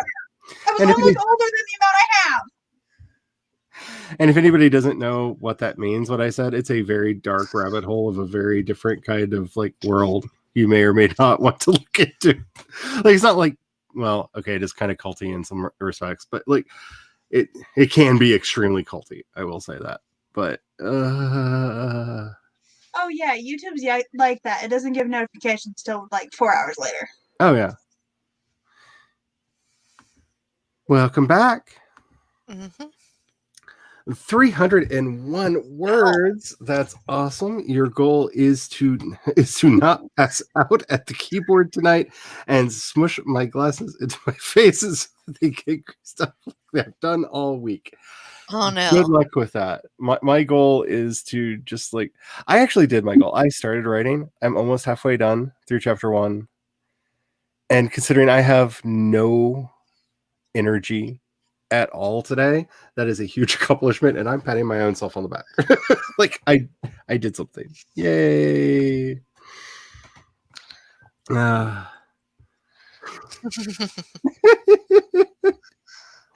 Oh, me and my productivity things. I do weird things. Carrie wrote 700 words with your friend's stream because she does 1 hour of work time and 30 minutes of chat before and after. See, I would do that, and then everybody would be very mad at me. Yes, that's probably. That seems ideal, but Too much quiet. That's too much time to focus. That's my problem. I can't focus for that long. I get distracted, and then I go do stuff, and then I'm like, oh, wait, I'm supposed to be writing right now. And then I come back, and I'm like, oh, man, I only have 5 minutes left, and I just wasted this whole hour doing other things. Vixens of Fiction got 648 words and hit the 35K mark. Yeah. Yeah, that's awesome. That is awesome. Yes, I thought you did. I will remedy this. I am shocked and chagrined. I think I'm going to do it every time, and then I forget. And add moderator. There we go. You have the power. The power. And yes, feel free to share like stuff to your Etsy store and like whatever in there, because your Etsy stuff is really pretty and it often has mermaids or fairies, and I'm all into that. Like, I'm totally into that. Like, I've already started like figuring out the spring decor behind me because I've got like so many fairy things. Like, it's going to become a fairy wonderland in Here Comes Spring. I also already know what the winter wonderland thing is that's going to happen next Friday. If I can get it all set up before the stream, we will see. That's going to be the real like kicker. Can I do it before we start streaming? But yeah, it's been one of those days for me. Your dog is still staring at you. She's like, Mom, come on to bed already. Yeah. See, is when my internet decides it's gonna buffer a lot. But my park uses the same internet account now. Technically. The Sun Communities made a deal with Spectrum Internet. So we add our internet bill onto our rent now. Oh. That's interesting. So since that's happened, I've noticed that sometimes my computer will, like, the internet will buffer when it shouldn't. Because I bought a really nice product. It works really well. Okay, so the hubby had started going to bed before me because he always did that. He would just like sleep in the living room and snore while I was getting ready for bed and like drive me crazy. So I started making him actually go down there. And now the dog has figured it out. And her internal chronometer is better than ours. And she will like go over to the hall that leads to the bedroom and just start barking. And we're like, what's going on? What is it? And like the first couple times it freaked us out because we thought something was down there, because she did that once when we had one of the big tarantulas in the house. And so we were like, what's going on? What's going on? And then we realized she's like, idiot, it's bedtime. Let's go. Let's go. What are you waiting for? Come on, bedtime. I'm like, oh my goodness. Oh yes. That is the crafts fair that's going on tomorrow. Oh, that's on fun. YouTube. Heather, is there an overall playlist that you know of for that? If so, please share it, because I'm not sure exactly who's putting that on. It's but Savvy. Is it Savvy? I think it's Savvy. Oh, is it Savvy's little Christmas craft fair thing that she's doing? Holidays. Holidays. That's cute. Chris Mahana Kwanzaa. It's my favorite line that came from a bad commercial, and I use it all the time. Happy Chris Mahana Kwanzaa. Because it's fun to say. It's a tongue twister. Not gonna lie, I often keep writing while everyone is chatting.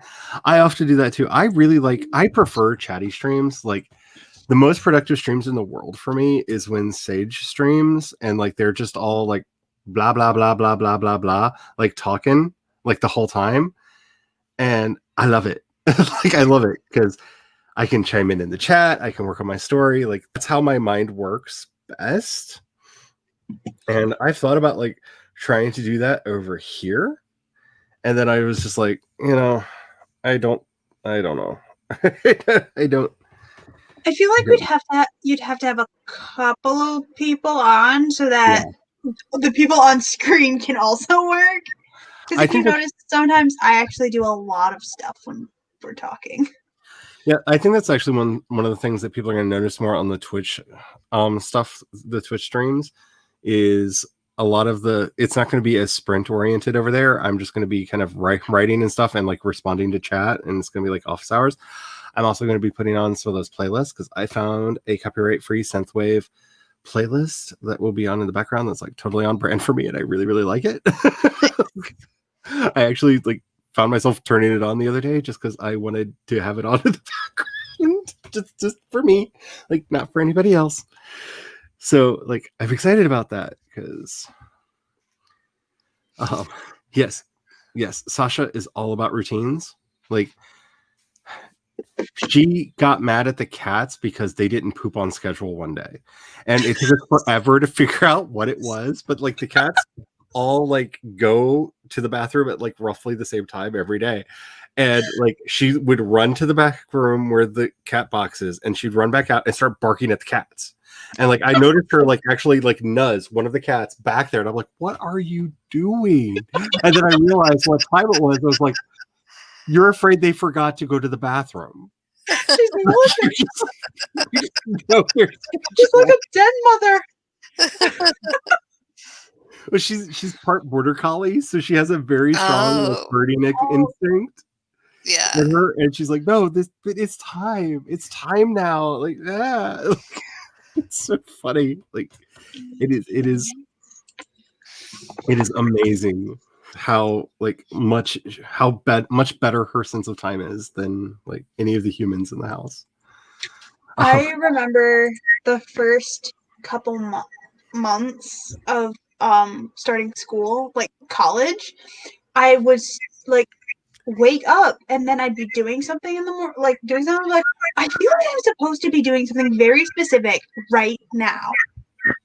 It's because my body was so used to that in September you go to school and you get up at 6 a.m. so you can be on the bus by 7:10. And then you're home by like 3:40, I think was when I got home. So like my body, I was like, I feel like I should be on a bus. Why do I feel like I should be on a bus? And it did that.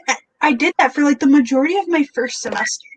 I felt like I should have been on the bus when I should have been on the bus for high school. Because I had the same routine for years.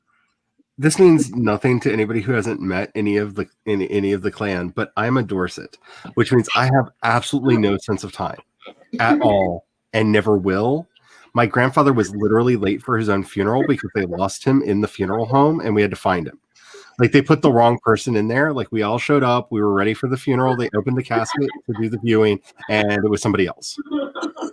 And so we had to go find him because he was literally late to his own funeral. Like, Dorset's are really bad at time. Like, we're just bad at it. Like, even if we're not inhabiting our bodies, they're still going to be late. They're still not going to show up on time. We're bad at it. We are well known for this. We're extremely well known for this. And Nikki is being eaten by a Cthulhuid horror over there, and it's quite entertaining. Okay, so that's the link to the event itself. Okay, that's cool. Yeah, I opened the video up and I think Savvy's just gonna have one continuous stream. Okay, Oh. that's cool. That's cool. I will be honest, I don't watch Sevi's channel as much as I used to, but I have not. Sorry. I've been streaming so much lately. I haven't actually watched a lot of YouTube as much as I used to. Like, I'm behind on a lot of people's channels because people keep going, "Hey, Charlie, would you like to blab for and not do other things right now?" And I'm like, yes, I would. That sounds amazing. I keep getting sucked into Savvy's anti-MLM content. That stuff is fascinating. Yeah, it really is. Hello. Hello. Did you speak? Okay. Yes, we saw the crawling chaos slowly devour you in the background. Yes. It was quite entertaining. I enjoyed. We witnessed the crawling chaos slowly devour you in the background as you were putting your hoodie on. It kind of looked like a Cthulhuid monster from the mind of H.P. Lovecraft was trying to devour you, and it's just like, should we watch or call for help? Like, Me trying to scoot back over here, and then me trying to put my sweater back on. yes, Yeah. it was life giving. I Oh, appreciate it. that's why tonight I'm called. Good night. I gave myself. Wait. Good night, Heather. That's why tonight I gave myself that nickname. The darky one. Oh, did you notice what I changed my name to? Murderer POV.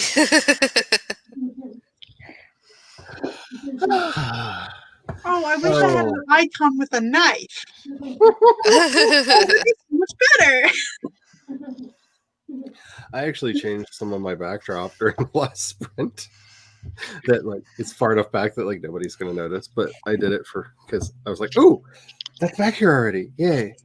Oh, and I found something when I was going through one of the boxes that we put back here. Wait, go grab this because this will matter to like I don't know, maybe some of you. I actually found my Willow poster signed by Val Kilmer. Ooh. Cool. So, because I have a lot of signed stuff. There's one thing that people should know about me. I have a lot of signed stuff because conventions. But I changed my name again. This is fun. Signed by Val Kilmer.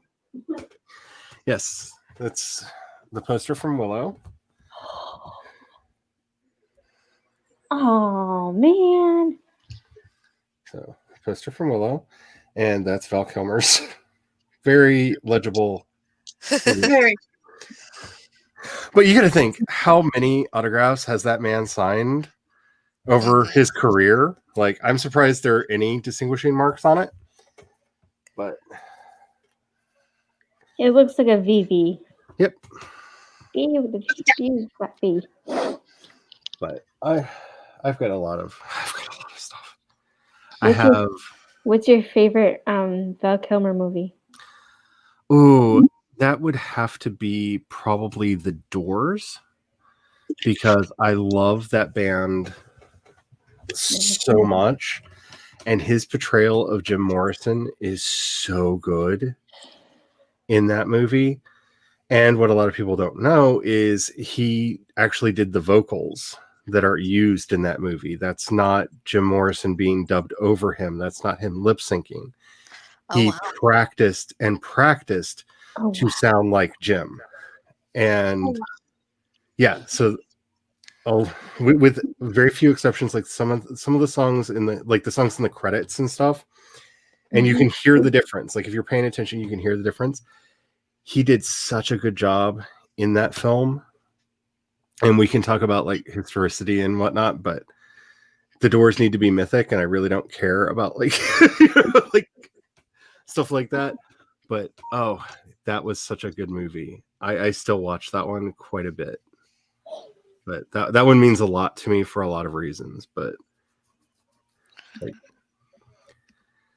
I can pretty much say that about anything that's about Jim Morrison or Ray Manzarek. So, who was the organ player for the Doors? For anybody who doesn't know, but big, huge fan. And it's also one of the few movies that I can just turn on it. Like, here's everything you need to know about Charlie in a nutshell. The two movies I can watch at the drop of a hat, like no matter what mood I'm in or how I'm feeling, is The Doors and Aliens. Interesting. I can watch the Aliens at any time of day, any year, at any moment.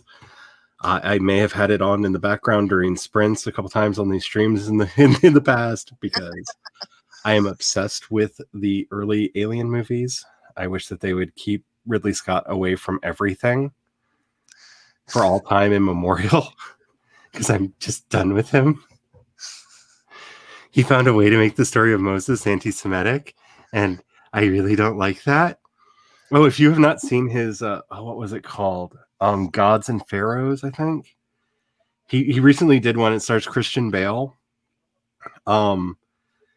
It has some very, very problematic, like, whew. So it's a problem because the twist that he found on Moses is, yeah, but what if it's like anti-Semitic? That's a twist. No. No. Can we not, Ridley? Can we not? And of course he's Ridley Scott, so he got away with it. But how would you even come to that conclusion? Yeah, right. Like this all is the ideas you could have. Yeah. I mean, I think the reason it did not like destroy his career is like I'm one of the 3 people that saw it. Because I'm like, oh, there's a new version of the Exodus story. Like, I love Moses movies. Like, Prince of Egypt is like, I watch it at least once a year whenever I want to cry because I can't hear Deliver Us without crying. Like, just wet, snotty tears. No. No. And I don't think he's done a good movie in like the last 15 years. Like, it's time for you to retire, honey. Like, just bye. Go. Comes a time when we all must retire. No, just bye. Because like what he's been doing to the Alien movies, they've already kind of decided that they're going to Terminator the franchise and just be like, oh yeah, these films never happened. Like, ooh, it was a mirage. Because it was a bad dream. That's what happened. Oh, Prometheus was really bad, and then Covenant. Why did Covenant have to happen? Like, what? And what's really sad is on the side, like Fox was like, "Oh, people are really into this. I bet we can do like books and stuff and make money." And being that person that I am, I'm like, more alien stuff? Sure, yes, do that. And so I've been reading them, and they've got like, have you ever wondered what would happen if the Xenomorph showed up in King Arthur's court? There's a book for that. It's not exactly King Arthur because it's basically a colony where they decided to just LARP back to the Middle Ages after they landed. So there's like an explanation for why they're like all medieval times, but there's like xenomorphs and castles and knights with swords. That's a thing that exists because it does. Because I can't get enough of those things. And if you ever actually want to know what the franchise could have looked like, they actually did the Richard Donner Alien 3 script. And they brought back the original cast to voice it over on Audible. So if you search for Alien 3, there is a full cast production of it. And it would have been a very different movie, a very different franchise, and a much more interesting story. Speaking and it's also... of readings, have you guys seen the queer reading of Ocean's 11? The queer reading of it. They had it was Mara Wilson. Who else was it? There were so many people, so many queer celebrities who did it. It was great. I'm gonna find the link. Give me 1 second. I'm gonna have to look that up. That sounds really interesting. And I don't know how y'all feel about it, but I actually enjoyed Ocean's 8. I did too. I own it on Amazon because I was like, I feel like I'm actually gonna like this. And I did. I actually really liked it. I would watch another. I have to say though, the best heist movie of like the last 10 years was Logan Lucky. And if you've not seen that, so I put it into the chat. It's called Ocean's 11 but gay. Ocean's 11 but gay.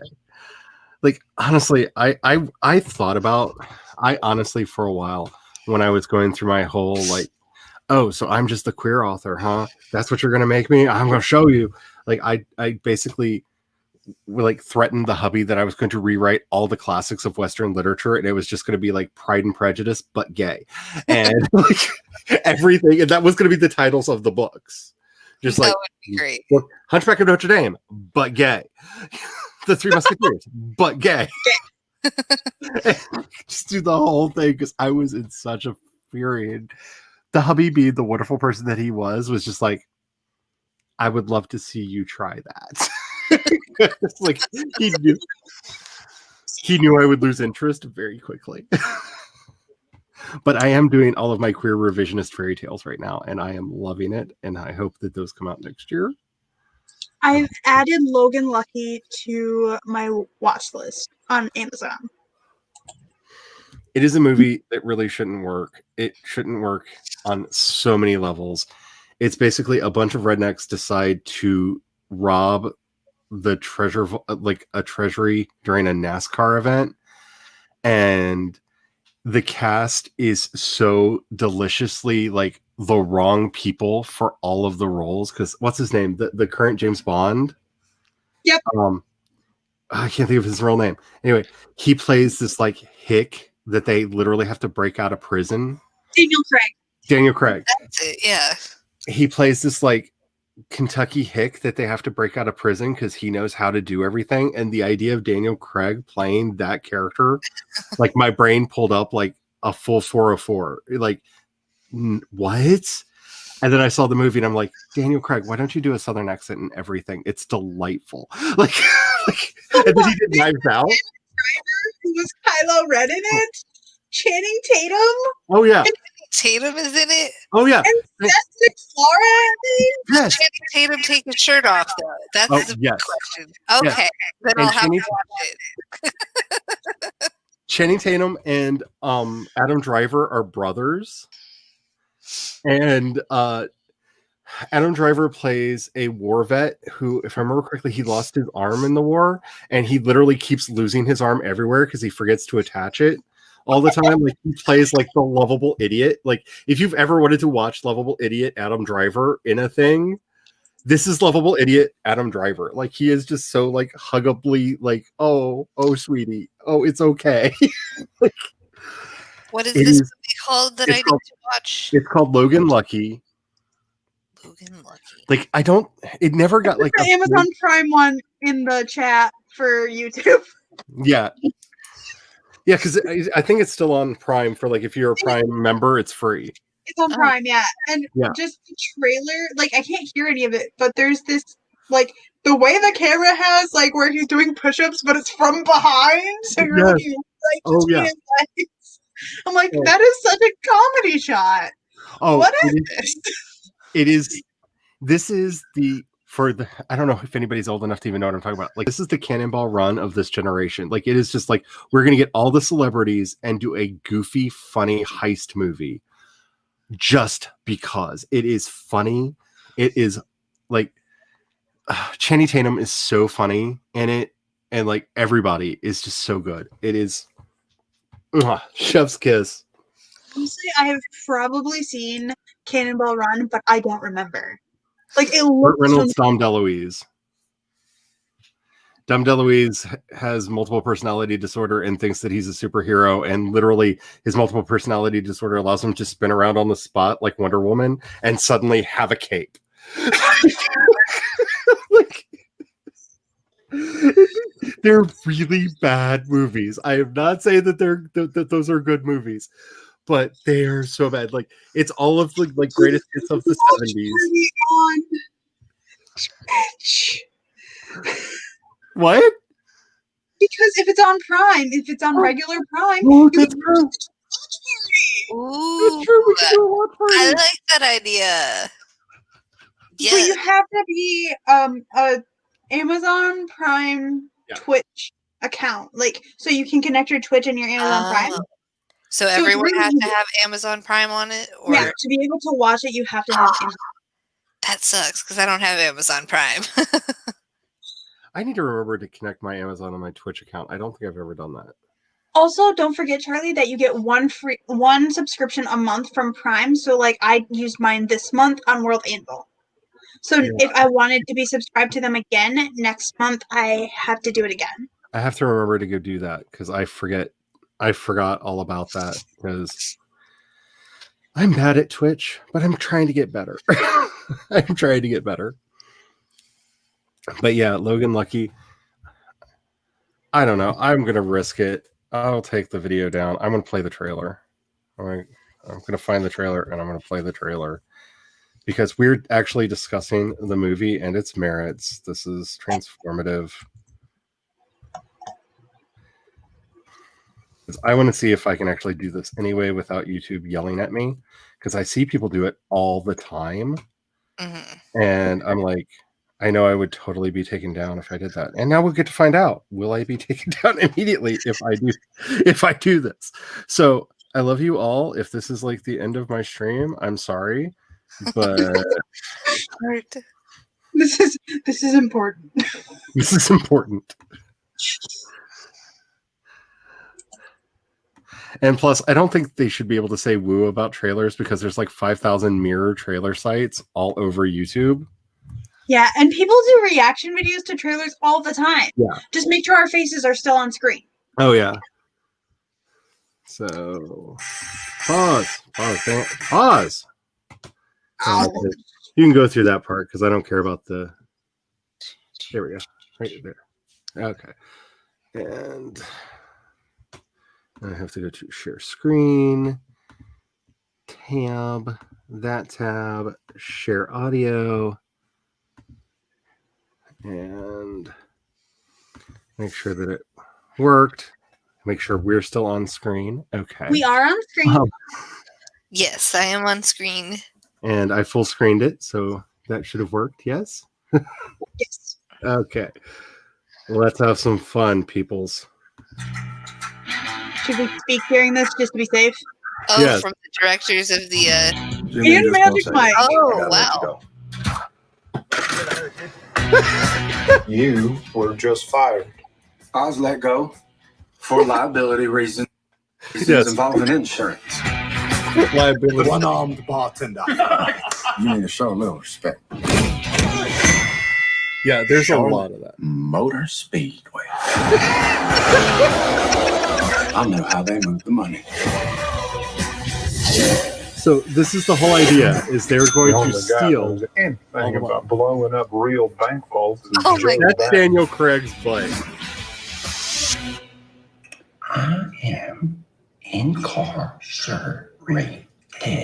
Yeah, we got a plan to get you out. See, I need him to talk about Coca-Cola accents and 600 everything. race of the year. Well, don't they say that, like, I know everything there is to know about computers. and the Southern Okay? accent are actually All kind the of Twitters. similar? I know them. They're not that hard to follow. Welcome to the Coca-Cola 600. So yeah, here we are. They're about to do the race, I don't know, maybe 30. and they're Is it 20 or is it 30? We are dealing with science here. we are dealing with science here. Like, because he just put a bomb through, and they didn't. Like, there we go. They're going to know what we want them to know. My life of crime is over. Oh, I need to read this movie. Yes. Oh, I forgot about Seth MacFarlane. It's been handled. Oh, this is gonna be good. Oh yeah, Katie Holmes is really good in this. That looks like it hurt. Sebastian Stan is great in everything because I love him. I want everything on Jimmy Logan. Oh yeah, I'm about Joe Bang. to no bacon. I said no bacon. I said no bacon. Mustn't be as simple-minded as people say. People say that. Would you give me my arm, please? Is it this one? So if you've ever wanted to see a bunch of idiots, like if you've ever wanted to see a bunch of idiots rob like a NASCAR facility, Wow. it is That looks like a movie chef's kiss. that I need to see. I don't know why people aren't obsessed about this movie. I haven't even heard of it before. I've never. Yeah, And it's from 2017. yeah, I was just saying, it came out like 3 years ago. 2017. Wait a second. Yeah, Yeah. Yeah. How was I should have known. How did I not know about this? yeah. Like everyone I talk to about it is like, wait, that was a movie? Yes, that was a movie. It was totally a movie, and it is just all kinds of messed up and wrong. Is that It's Knives all- Out movie good? By the way. What is which one? Knives Out? Oh, Yeah. Knives Out is so good. Okay. Well, Well- I'm adding that to my watch list as well. Anything else I should add? Okay, on Knives Out, first of all, I have to say I am a huge Rian Johnson fan. I have yet to see a Rian Johnson film that I did not enjoy, and that includes The Last Jedi, and I will fight over that one. Because I really like what he did with it, and I think that if there's any fault to be had, it's J.J. Abrams on the bookends, because, oh my God, why J.J. Abrams? Why you do anything? Anyway. No, I don't understand. Like, anyway, I don't understand J.J. Abrams' like entire career. I don't. I've tried to understand it. He makes me feel better about my own writing. I'm just saying, I don't. The plot holes, the like nonsensical baloney, like all of it, I don't get it. But yeah, Knives Out. Knives Out is a whodunit done in the best possible way ever, because it's not so much about whodunit, but why. And when I say why, oh my goodness, the story is told kind of inside out. There is an insane cast of characters. Chris Evans is delicious always, but especially in this movie. Daniel Craig, again with the Southern accent. Daniel Craig, stop playing roles where you don't put on a Southern accent. I'm telling you, I don't like any of the movies I've ever seen you in where you had any other accent than a Southern one.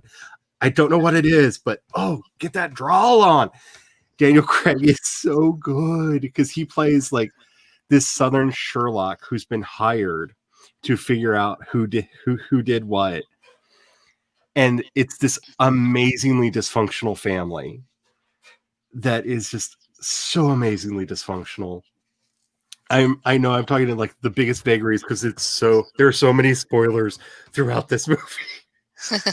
And like the biggest one is like you actually find out who did it, like right in the middle, and then you're like, oh, so it's over now. Oh wait, but how are they going to prove that? Oh crap.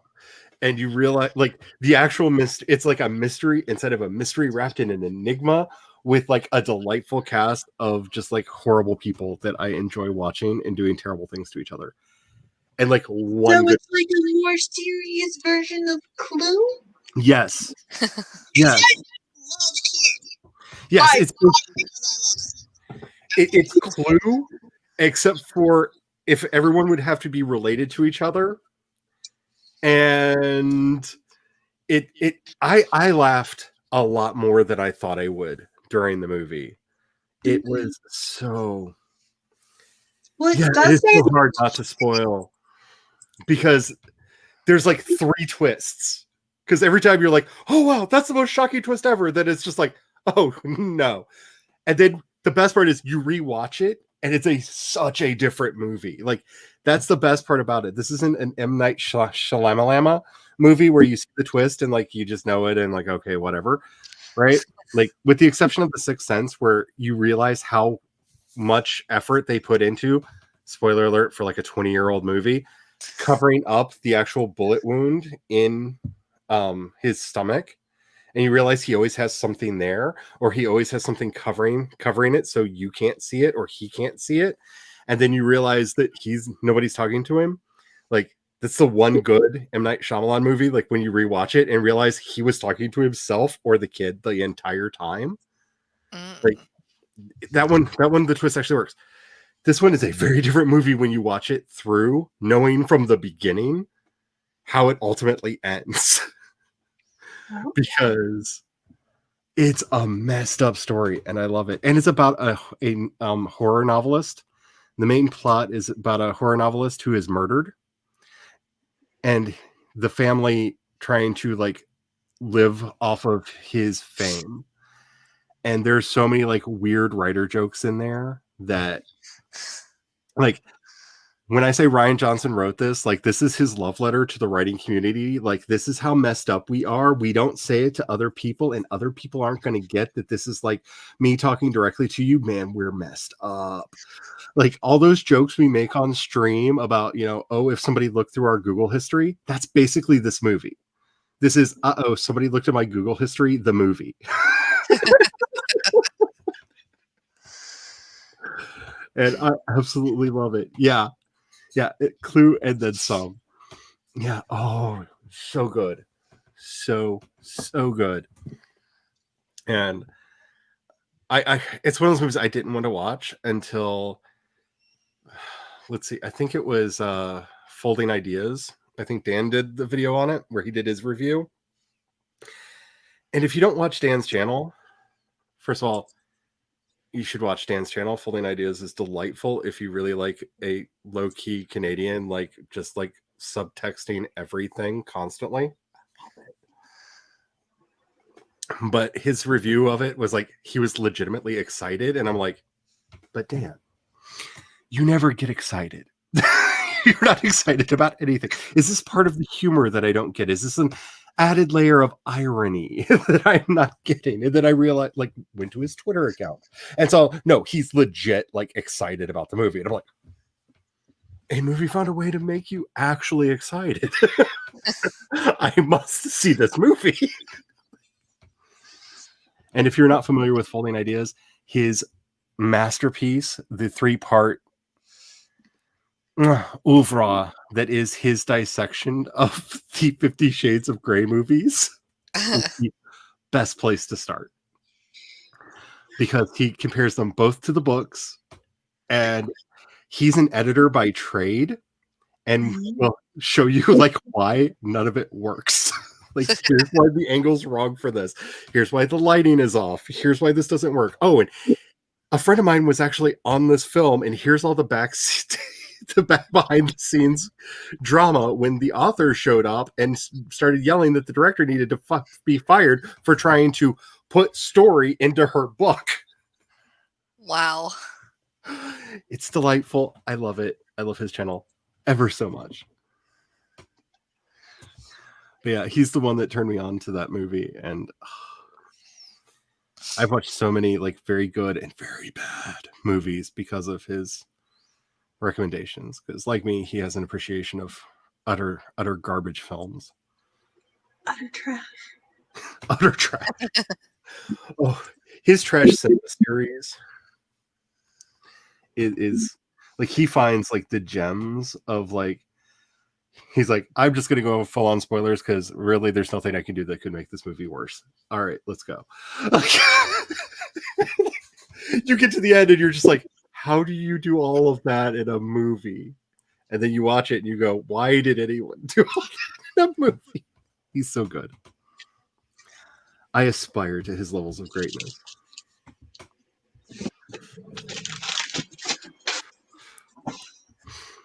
I was quiet because I was expecting a whole bunch of expletives to start flying when the chair turned. No, we had a silent conversation. So there were a bunch of expletives. They were just psychically thrown at each other. No, you just missed the part about the hands moving. There were no explicitives. She was asking for some candy.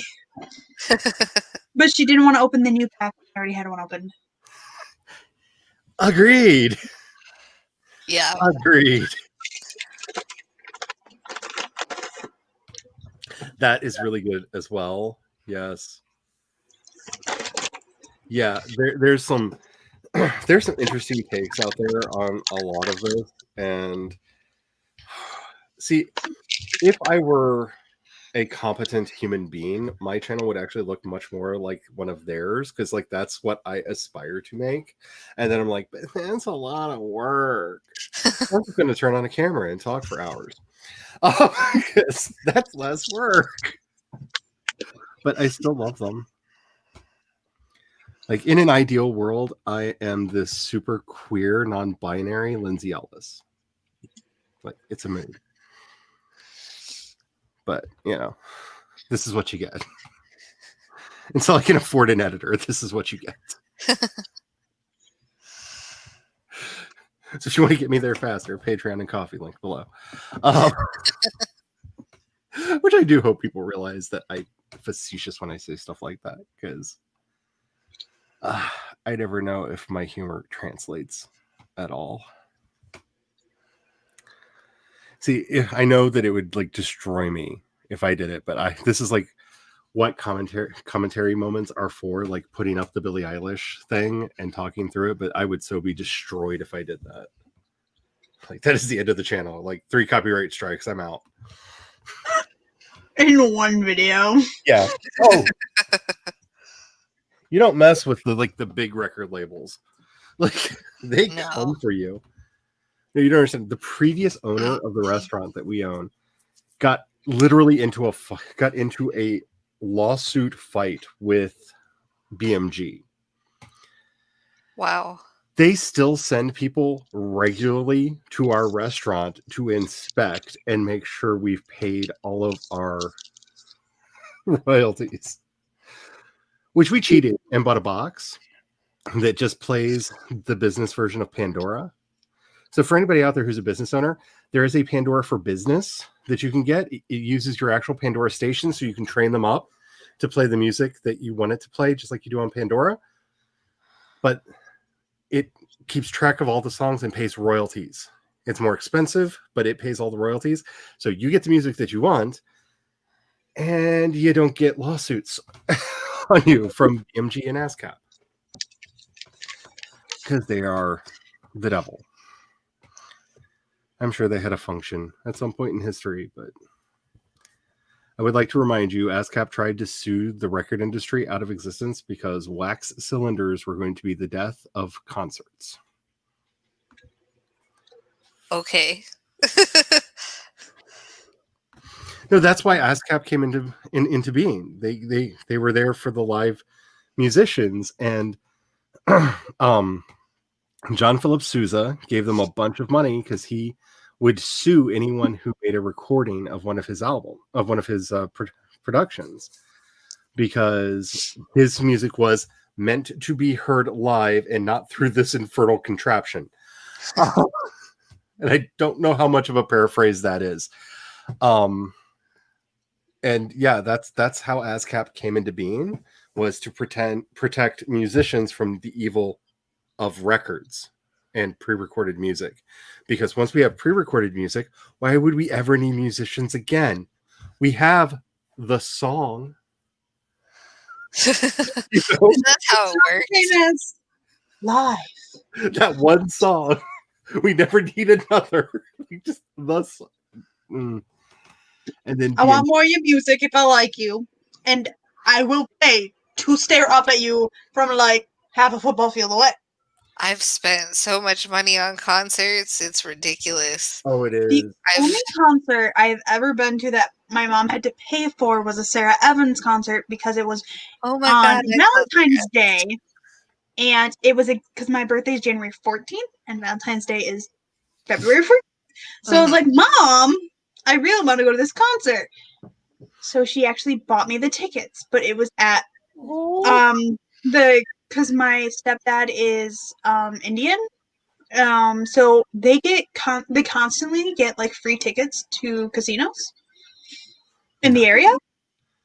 So like every concert I'd previously been to was free, except for that one concert. My mom paid for 2 tickets, so I could take one of my friends. Oh. And she could go gamble. I have been to quite a few. The only band, this will come as no surprise to anyone, that I will probably ever pay to see in concert because I've never seen them is when the next Ghost tour goes around, if it comes near me. And I feel like it's safe to be in public in a confined area with a lot of people. I would love to attend one of the Rituals live. I love that they do not go after people that post full concerts online. So you can actually watch full concerts of theirs online, which is really cool. And they are really interesting showmen. Like you would imagine with all the pageantry and the face paint and the costumes and stuff and like the crazy videos, but oh my goodness, like yeah, because I've seen Neil McCoy. They're all country singers. Neil McCoy, Gretchen Wilson, Leanne Rimes, Sarah Evans, and Jody Messina. Nice. And I saw them all at the same place. It was just different concerts. And Leanne Rimes actually had an opening performer. See, if we're talking country music, like I have to go back into the vault because that starts with I went and saw Barbara Mandrell and the Mandrell Sisters back in the day, which is awesome because they stopped performing after the bus accident. I saw the Oak Ridge Boys back in the day, and I have to say that bass voice could resonate the entire room. Like his bass, oh my god, like he was amazing. I've seen Kenny Rogers I don't know how many times, and because my dad loves Kenny Rogers, so I went to a lot of Kenny Rogers concerts. If I had a dime for every Roy Clark concert I've been to, I would be very wealthy.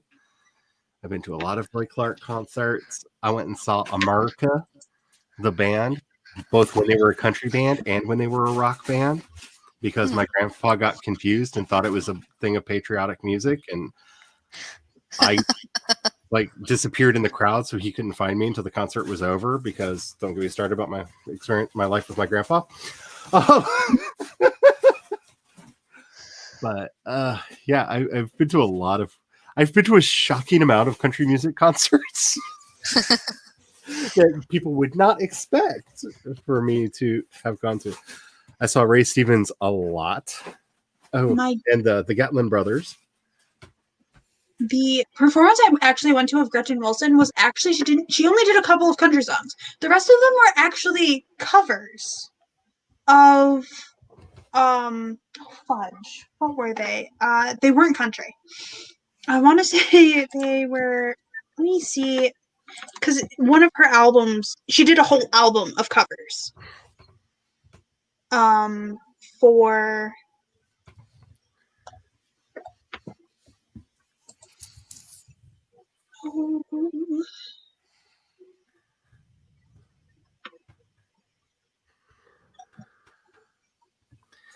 So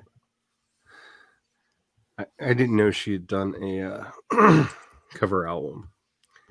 She did. Oh, I gotta find it. I've mostly I saw Sarah Evans in concert when I was 13 for my 13th birthday.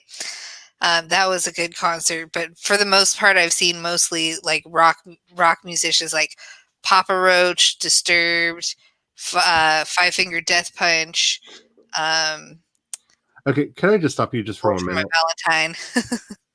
Can I just say that Shaddix from Papa Roach pisses me off more than any other musician in the world, because he can sing so good and half the time doesn't. Like, you are wasting your talent, sir. I just want to put it on the record. Like, I've heard you sing in features with other bands and your voice is so good. Like, just do a side project. Give me more of that, please. Thank you. I'm done. To this day, though, the best concert I ever went to was I went to see Stone Temple Pilots in 1994. Oh, nice. on their Purple album cover tour, and they came out and they had it was glorious. There was a couch and the drummer came out carrying a bongo drum. Everyone came out with acoustic instruments. Scott came out dragging a stool and sat down on the stool with a cigarette in his hand.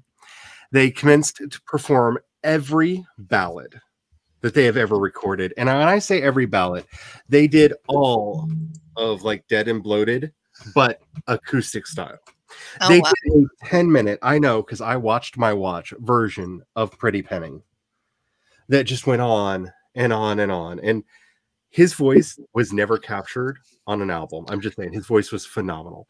And then we started watching people just leave. And then they started doing the covers. He started doing Hank Williams Sr. songs and like all this like deep cut country songs. And he did a couple Torch songs from the 30s. And people are like leaving in mass because like this is not the show that they came to see. In the middle of the show, and warning, adult language is about to happen. Scott Weiland took a drag off his cigarette, looked up, looked around at the crowd, and went, well, I guess I know who's fucking here to see us now, and don't I? All right, there's some good seats down here in the front if anybody wants one. Come on down. We'll be right back. And they went off stage. We all got better seats, and they reset up the concert, and they did another 3 hours, like full on show after that. Wow.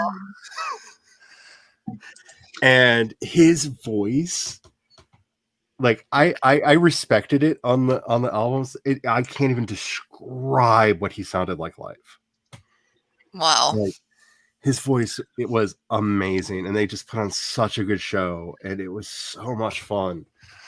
And like, I'm so glad I did not listen to my sister's fiance who took me there, who was like, this is so boring. Can we leave? I'm like, no, Scott's still singing. Because I was there for them. And then we got like an amazing show. I think I finally found it. She did it's rock covers. Oh, okay. It's an entire album. It's called Under the Covers. But that's basically what the entire concert was, the majority of it. And then she had some other songs that she sang that were hers, like her early ones, like Redneck Woman, Here for the Party. And then she also did one that it's like got to be one of my favorite Gretchen Wilson songs now. I think it's called Grandma's Gonna Fly. Because Grandma's getting high. No, it's Grandma, like, yeah, that's what it's called, Grandma. And Grandma's never been stoned. So it's about Grandma getting stoned for the first time and, like, making use of every breath. That's, like, one of the lines is she made use of every breath. She literally got high to the point of dying because she'd never been high, basically. Like, she's like, I'm going to get high. Before I die. If I could have, I know at least one of my grandmothers probably would have, just for the experience, because I don't know, I never asked if she had ever. I can see her having done so though. But see, it's really hard to tell because she was of the generation where stoned meant anything from drinking to other things. So in the few stories she told me about the time she was stoned, that leaves a lot of room for interpretation. Especially knowing her. And I like to think that my grandma was one of the hippies, but because I could see her out there like setting things on fire. I know she did. I don't know what she did. I know she did something in the 60s that my great grandmother never forgave her for.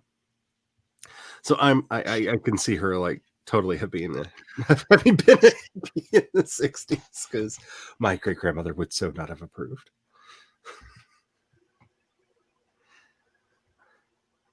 Trans-Siberian Orchestra song. I like their music, but I've never seen them live. I always love seeing live orchestra music. I would love to see Brooks. Shania Twain. I would love to see Shania Twain in person. Ooh. Yeah, I've never seen Shania Twain or the Backstreet Boys, though I did find out that there's that Steel Panther did a cover of I Want It That Way, and I don't know how I missed it. And if you ever wonder what the Backstreet Boys would sound like as an 80s hair metal band, like the song translates quite well. Like eerily well. Like they didn't really change much except for make guitars that are loud. Like other than that, it's the Backstreet Boys song. And if you don't know who Steel Panther is, enter with caution. Because they okay, so Steel Panther is like 4 members of people that were actually part of hair metal bands in the 80s, and then they decided to create a fan band that is of hair metal. So they are the living embodiment of every trope of hair metal that there is.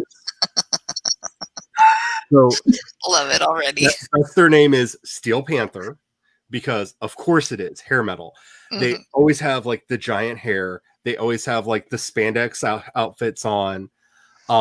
If you are not familiar with them, I highly recommend their video, Death to All But Metal. If you can get through to the end of that song without like rage quitting, they are a band for you. Because it's basically them declaring war on every band of the 2000s because they're not metal. And they say some extremely non-PC and very rude things. There may be a whole like gay incestuous thing about Dr. Dre and Eminem in that song that is like just like it's if you have bad taste like I do and you like trash, like they make no bones about it. They're trash. They're pure trash, and they're meant to be pure trash. Like they're nothing but a walking cliche. That is their shtick. And they're everything that was bad. Like all of their songs are either about having sex, beating somebody up, or doing drugs. Like every song that they do is one of those 3 things, except for every album has at least one obligatory, like, I fell in love once, but it didn't work song. Because, hair metal. Like, so within all of the, like, gloriously vulgar like sex songs and really bad like oh isn't heroin awesome songs, they will just like fit in one like tearjerker like When She Left Me. They're fun, they're awesome, they're terrible, they're trash. But the video especially I love because Sarah Silverman's in the video, because it's basically a send up of the Twisted Sister videos where the kid's in school doodling the band logo and gets into the principal's office, and Sarah Silverman's the principal, who then it becomes like Hot for Teacher kind of thing, and she gets like all into the band in a way that only Sarah Silverman could. That like totally not sexy, but I think that this is performatively sexy for other people way that Sarah Silverman had. It's glorious, and I love it. That's funny. I think on my concert bucket list, I'd have to put, I want to see more of the female fronted rock bands that I really love. I haven't seen any of them, like OTEP, Butcher Babies. Who am I trying to think of? Arch Enemy. Arch Enemy, yes, definitely. Arch Enemy, of course. I need a T-shirt. I need to be like in the front when I go see them in concert. I need to be in the very front. My problem now is because of my lupus. I have I can't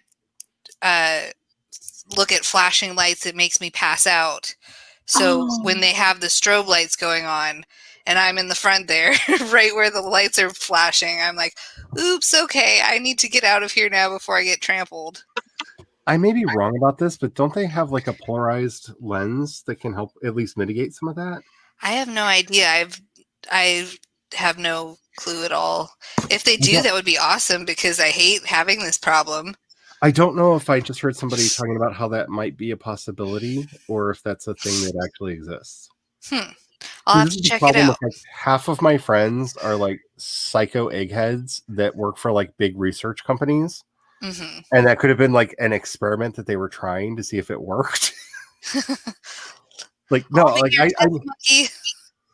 Like I know like the people that I know in real life are just like a motley crew. And yes, I would love to see Woody Allen. So would my boyfriend. Oh, I was gonna say about Gretchen Wilson. So my dad told me this story because apparently Gretchen Wilson, like, the distance was like, she's younger than my dad, and my dad's like, yeah, she was the underage bartender serving the underage drinker.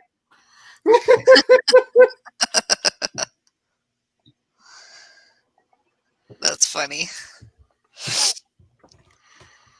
And then of course there's the stories that, you know, I just can't tell online, you know, like that time I met Anthony Kiedis. Or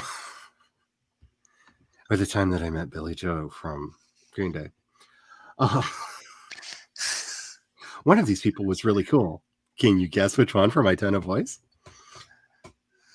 And by the way, who thought it was a good idea to let him make a solo album? Like, seriously? Like, who thought that was a good idea? Why? Like, no one was like, you know what the world needs more of? Billy Joel Armstrong. Like, nobody was thinking that. Nobody. Like, your parents weren't even thinking that, dude. Like, ugh, just keep your pants on. He has a problem. Anyway, Trans-Siberian Orchestra has a lot of strobing lights and pyrotechnics. Yeah.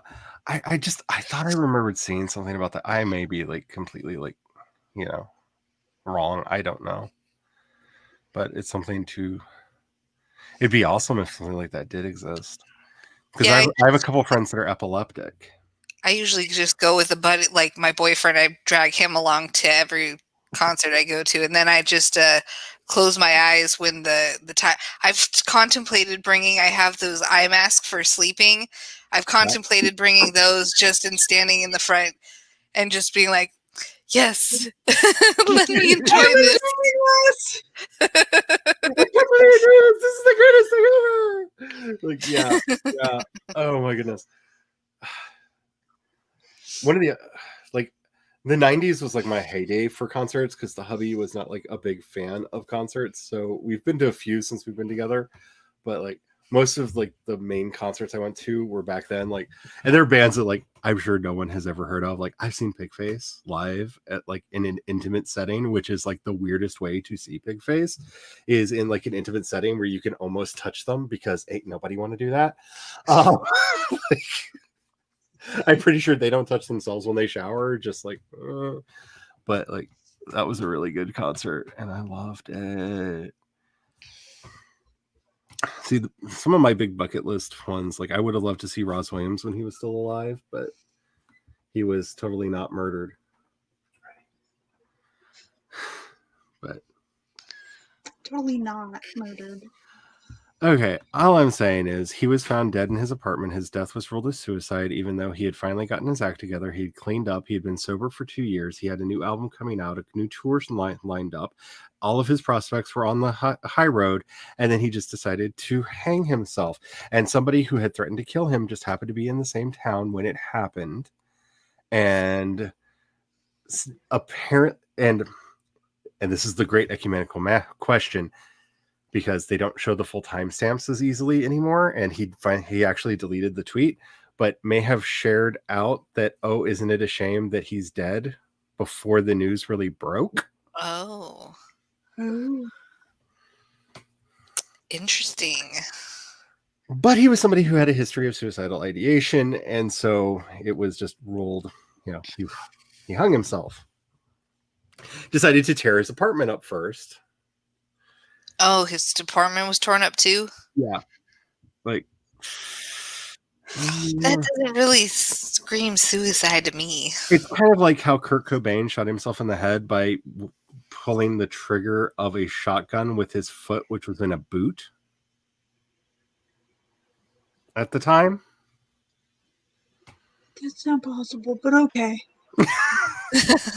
I'm just saying, like, this is a thing that happened.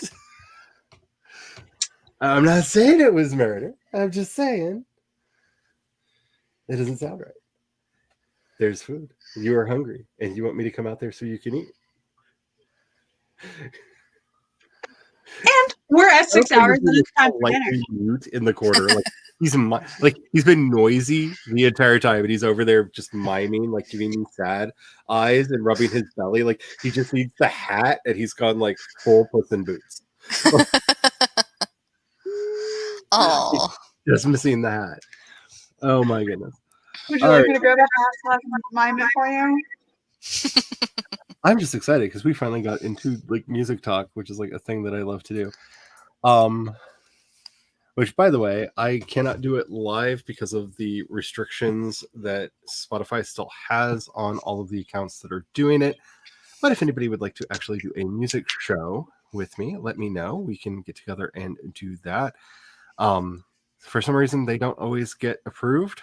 And then it's about reading through tea leaves because you have to submit them for approval, which is also why I don't say that I have a schedule for that, because a couple of the episodes I've done were not approved. And I don't know what I did wrong. But that is a thing that I would love. I love talking about music. If you can't tell, it's like one of my absolute favorite things. But I'm going to make the hubby happy because it's not really that he's hungry. It's that there's a new episode of The Mandalorian in there that he has not seen. Oh, I saw it. I saw it this there morning. It is. I called you out. All right. So don't forget, I will be doing some stuff on Twitch tomorrow. Put it in my planner. And I'm kind of excited about that. And like I said, I don't know how long it's going to be there. If there is a chat, I would love to actually chat with the chat and do that for the podcast because I miss doing that. If there's not like chat going on, you'll just hear me like ramble for 30 minutes about the topic and then be like, peace. I am fairly adept at that as well. Does anybody have any outros that you would like to do? I'm good. Let her back.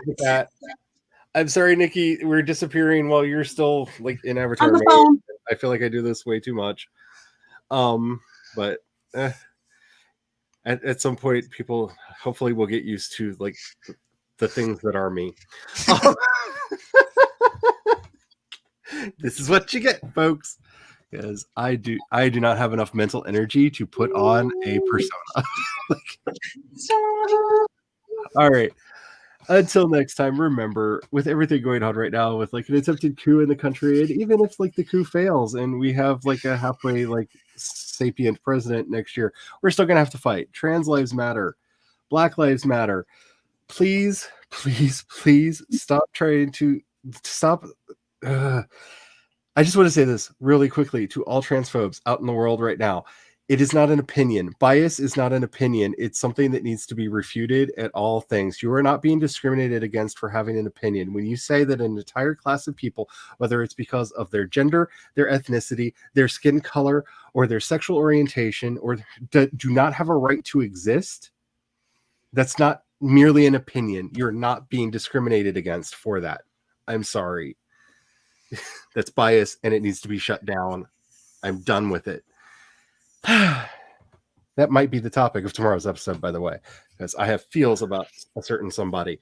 Anywho, until next time, may you all have the courage to ride your dreams into reality, and don't forget to have the fun. Bye. Bye.